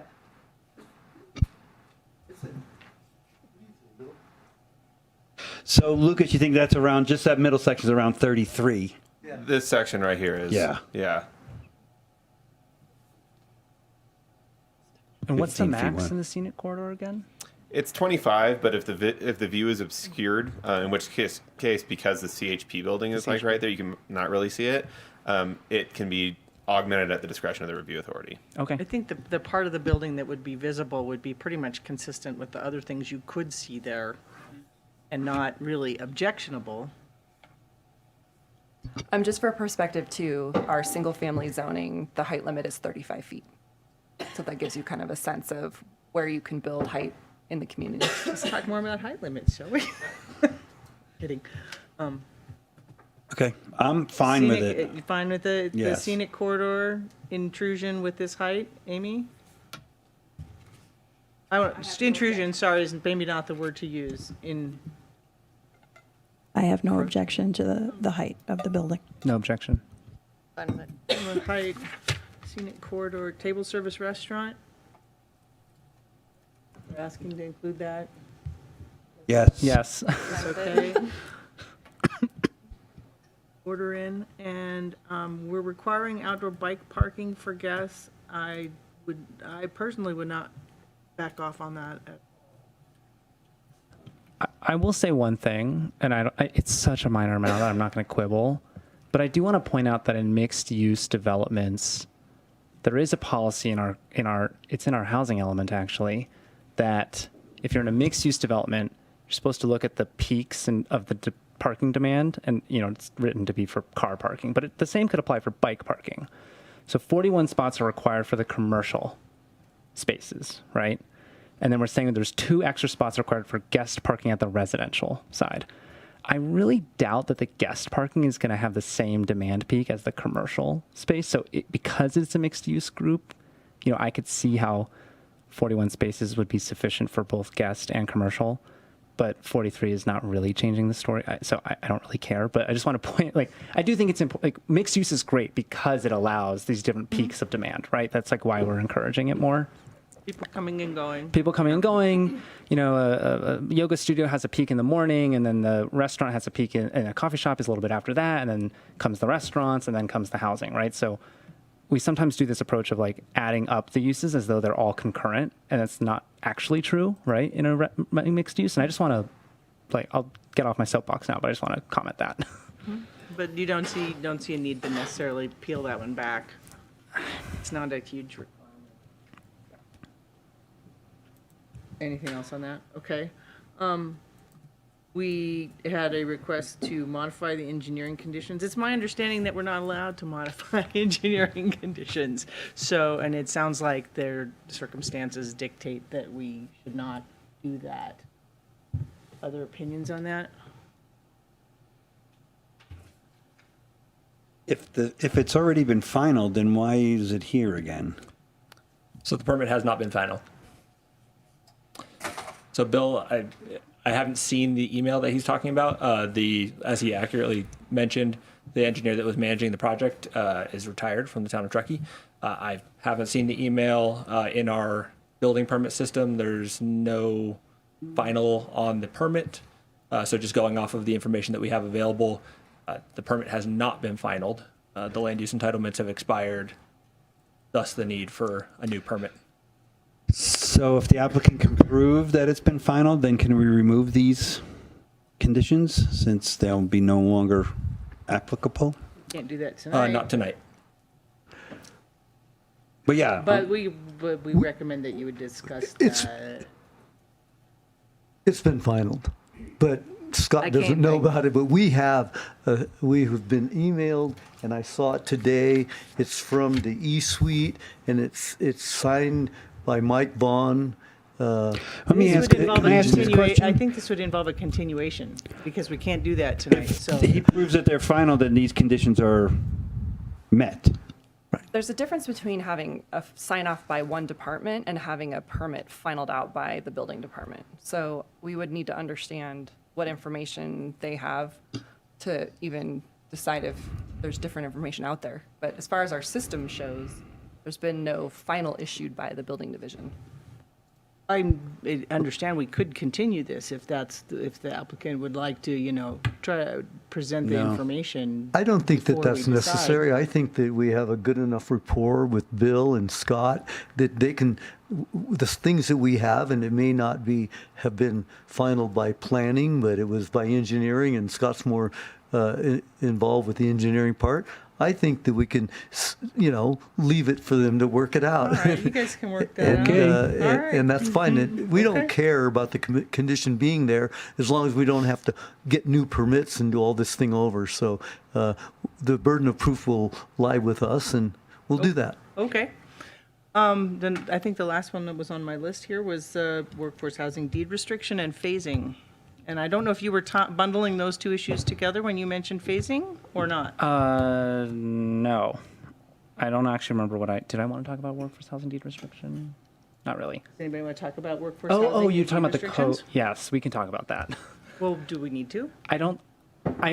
My take is I don't love the way the code is written, but I don't think we can change it. Like the code is very clear on the condition 1 and condition 2, right? The first right of refusal goes to the workers in that complex, and the second goes to all low-income housing. It actually doesn't require that they work in the town of Truckee, which I don't like. But we are not in a position to change that. We're not revising the code. Yeah. That was directly It's from the code. Yes. Yes. Okay. So that's not something we're changing tonight, so we would have to just go with what's in here with this. What I heard is that we were going to make a recommendation that they discuss the engineering. There was there another recommendation that we were? Tree one. Discuss the trees. Discuss the trees. with yes. attitude Discuss of the optimism trees. and yes. I believe you were talking about garages. I'm not sure. We I've heard you decided circle that back we on were okay not requiring covered parking. Okay, just would- making Is sure that- you're. Yeah, removing. So the that'd be condition. removing a condition, yeah. We don't have a motion that's going to suggest that. If there are no other things we'd like to discuss. I want to talk about phasing. Phasing. And maybe this is a question first for Danielle. Are we allowed up here to kind of widen the phasing or the timeline? I don't want to change the phasing, like the 2-2-2 approach, but instead of 2 years for each phase, can it be 3, or can we say the whole project must be completed within 10 years, or what discretion do we have? I mean, the applicants made this request, so I think you would want to talk to them about if that's necessary to modify it. And then I'll have Luke kind of circle back on the CEQA side of it. Yeah. Okay. Hi. Imagine that. So originally I started talking to Lucas about phasing. We talked about the 10-year rule. The 10 years is not something that the development code allows. We've been through that before, and it's just not happening. And so we tried to come up with a reasonable phasing plan that didn't require the Hidden Lake Properties to build a building without a tenant, but also allowed a reasonable amount of time to start the project, get the foundation in the ground, so we exercise our development permit, use permit. And then once we do that, we have another 2 years for the building permit. And so in working with Lucas, we were trying to figure out what's the most reasonable way to not get in a bind, not have to come back for an extension, which, as Cyril said, we can do. And we, if that's what has to happen. But the thought was if we have 2 years to pull 2 permits and get a foundation in the ground, then we've got another couple of years to finish the building. And there's language that in there that we've talked about that says, man, if the market goes crazy and we have more demand, we don't have to have those first 2 buildings done before phase 2. That was the intent that you and I talked about. I hope I'm paraphrasing correctly. But if the first phase isn't quite done yet, but there's a demand that we can start with the phase 2 buildings and have the same 2-year plus 2-year rule, and that gave us more time to reasonably construct, considering the weather. That's the discussion. Are you okay with the phasing as it is, as it's? Well, if we can't have the 10, I mean, that was the original ask. So what's next? This was the best compromise, reasonable, using the development code So there's no language. request to change what's in front of us right now? Not right now, not that I know. There you go. Thank you. Yeah, it doesn't sound like there's any The request code to doesn't change allow that. it. It seems like frugal for us to go there, right? Right. And if Danielle and her staff are saying that it does not allow it, then we'll have to deal with it. But what I want to make it clear is that during this 6-year process, I don't have to do 2 and then wait for the 3rd one. And also that there are 3 lots that we've given a table about how many square feet are allowed on each lot. And those 3 lots are under the threshold for requiring coming back to the Planning Commission. So I want to be clear that we can apply for lots at any time on those buildings. Does that make sense? And that would help a lot. So, and if they're going to implement, and I believe so, into their system that, like some other counties and municipalities have, that they give you a 6-month warning before something expires, we won't run into the problem that we've had in the past. So I'm okay with keeping this way, but it is clear we can get permits on the other buildings, and it's clear, hey, what happens if, usually, like I said before, we don't build empty buildings, but if my wife is so successful that she can occupy these buildings well then soon we'll build them sooner. Okay? Thank you. Thanks, yeah, and let's not try throwing something into the mix they're not asking for. And the only reason I brought that up initially was, one, I wanted to make sure that they could start construction on a different phase if there was demand before the current phase was over, and then 2, they had the ability for time extensions if things did not end up going as smoothly as we all hope.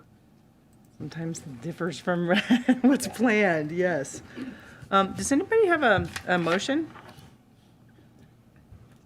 So we would just recommend that your motion be amended, if you could put that up on the slide, on the presentation. Yeah, because we have. Acknowledging that the plan development is changed from what staff recommended in the resolution, and what we've done, and maybe if you could zoom in on that, is that you would be amending the plan development that was in your resolution to entirely waive the parking, the enclosed parking requirement. Does that make sense? Yes. Okay, and I think no other amendments to the project have been made.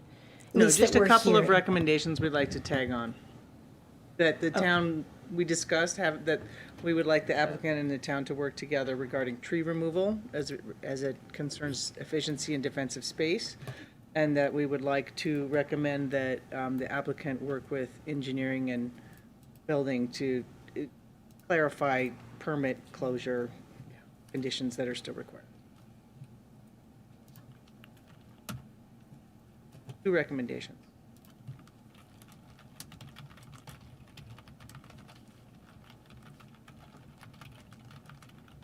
So we'll get this up on the screen, and then your commission can make sure it accurately reflects your recommendation this evening, and then you can vote on that and just state that resolution as amended, and that'll be sufficient.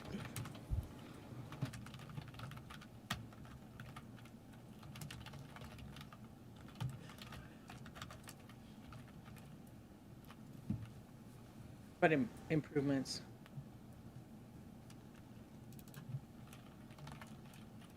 What was that? Change the word work. Everybody good? I'm going to do it. I'm going to motion that the Planning Commission adopt Resolution 2025-04, taking the following actions based on the recommended findings and subject to the recommended conditions of approval. Determine the project exempt from further environmental review pursuant to Section 15168 of CEQA. Adopt the recommended conditions of approval, including the staff recommended additions, and amend plan development to waive enclosed parking requirement. Work with the applicant on tree removal at discretion of the forester. Work with applicant on completing engineering conditions for already completed improvements. And number 6, approve the development permit, tentative map, plan development, and minor use permit. Second? Second. Chair Kavanaugh, Yes. Vice Chair Taylor, Yes. Commissioner Claren, Yep. Commissioner Toops, Yes. Commissioner Kaufman. Yes. Congratulations. I would like to note the appeal period for this project will be over May 30th at 5 o'clock, same as the last one. Thank you. Claire? Okay. Jenna, are there any staff reports? Yes, just very quickly, we've got a full agenda for you next month. That is on June 17th. We have a use permit for a new brewery in the rail yard. That would be for 50/50. We've got a rezone application out in Glenshire. We potentially have a housing project in Soaring Ranch. And if that one happens, that'll be the full agenda for you that evening. And we think we're headed toward that.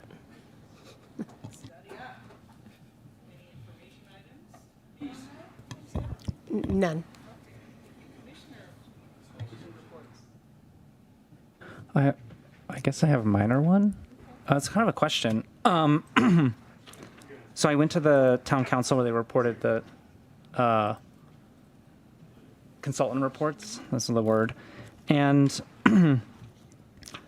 I guess I could have asked this of Jen when she was speaking, but I'm kind of wondering, what can we as a commission do just to support staff in this process? And is there anything that we can offer up? Basically? How can we be icons of improvement? Yeah. So David, that was a question for you. David? Yeah. So How can we, as commissioners, best be icons of improvement? I will also, suggest asking your questions ahead of time is very helpful for us. Okay. Yes. We can do that as a sidebar. But I think, there would be future opportunities to kind of involve the Planning Commission. We can do regular updates, kind of like what Jen does with her reports, and she can chime in too. But oftentimes when we're doing something new, like if we're changing a process or something, we want to bring that to you so that you're aware of it. And we already had planned on doing a what's in the hopper kind of presentation. We've just had pretty full agendas, so we haven't been able to do that yet. So we do have some things that we'll be able to kind of engage beyond what Jen says. Yeah, where it's appropriate and legal, invite us. Yeah, I some of this is evolving. So, these are pretty dense reports that have come out, and I think everybody's still kind of grasping everything that's in there. But we've committed to going back to the council in August, September, like I mentioned, with these are our thoughts for next steps. We'll probably be engaging on seeking some opinions from at least a couple of you. We're not necessarily going to have a whole meeting about that, but as we help develop the prioritizations, and then I think it's fully appropriate that we come back and give those periodic updates, like Danielle mentioned. Like these are the next steps for the next 6 months or 12 months, whatever it is that we land on, so we can constantly update you as well. I have another follow-up to that. There's times when we're reviewing projects and we're reading if you're like me and you're reading the code overly closely, and maybe you find something that's confusing and unclear and could be clarified, or maybe you find something that you don't agree with as a policy. I think a lot of us disagree with some of the wording on the workforce housing, actually, that it actually doesn't provide workforce housing in some cases. My understanding is the work plan is kind of dictating what we're working on. Is that really the best, kind of the only way to make recommendations up to council, essentially, on what, policy things we see, that could be improved? I mean, you could definitely talk to your individual council member about specific issues. For housing, you will have the opportunity in the near future to engage on the housing element update. So we just got a proposal from a consultant to start that work, and so it'll go to council, and then after that, the Planning Commission will be making recommendations to council. So I think that's going to consume a lot of your time. But also, as you see things, feel free to tell us too. Like, this is confusing, you know, so we can put that on our radar with a lot of the other work that we're already doing. But I think you'll be pretty busy with the housing element. Thank you. Yeah, so play that back. Like, okay, I don't agree with personally. Like, I don't have a policy disagreement with, I don't know, something or the other that's related to housing. Let me store that away. We're going to be dealing with housing element in the next 2 years, so I can bring it up then. Yeah, and you can give us a heads up. Give them about some it. notes. Yeah, so You can send in some notes and suggestions. You don't want that, but okay. Okay. No, actually we do, because we do have sort of a running list of things that we've identified that are unclear or are causing difficulty. So this garage example is one that you got to experience tonight, but we already had that on our radar. So Yumi's working, for example, on the density bonus program. That's the town-specific version of the state's density bonus. And that's one of the concessions that's kind of built in there, is not having to do the covered parking or garages, because that's been difficult for a lot of projects to be able to satisfy. So those suggestions are things that we may already have on our radar, and we can say, oh yeah, we were aware of that, we're working on it here. Or if it's new, we can kind of mix it into some of the things that we're looking at. But you can equally talk to your council member about it too. Thank you. Thanks. One other quick follow-up question. What's the timeline for the housing element? What's our statutory, deadline? 2027, but we've also been told that it's been taking HCD about a year to work through it. And so we're going to be stuck in this process where we have to work on it without getting our regional housing needs allocation, which is going to be challenging, because last time we got it 6 months before the deadline to have it adopted. So we're going to have to maybe make some assumptions and see if we can, make that work. I do know that there's some legislation pending that they're looking at to try and force HCD to review housing elements within 6 months, but we don't know if that will pass, and we may be sort of getting in line before any of that happens anyway. So the good thing is that the consultant that we're hoping to use is the same consultant that did our general plan and worked with Yumi on the last housing element. So we focused on them for that reason, that they are consistent and have been working with HCD pretty closely. So we're hoping, by picking an expert that already has all the familiarity, that we can avoid some of the hiccups that other jurisdictions have had. Yeah, and get it done before 2027. Let us know when we should be really studying hard on the housing element. You could start looking at it now just I to know, get familiarity. Yeah. I know. All right. If there's no other questions or announcements, I'm going to adjourn.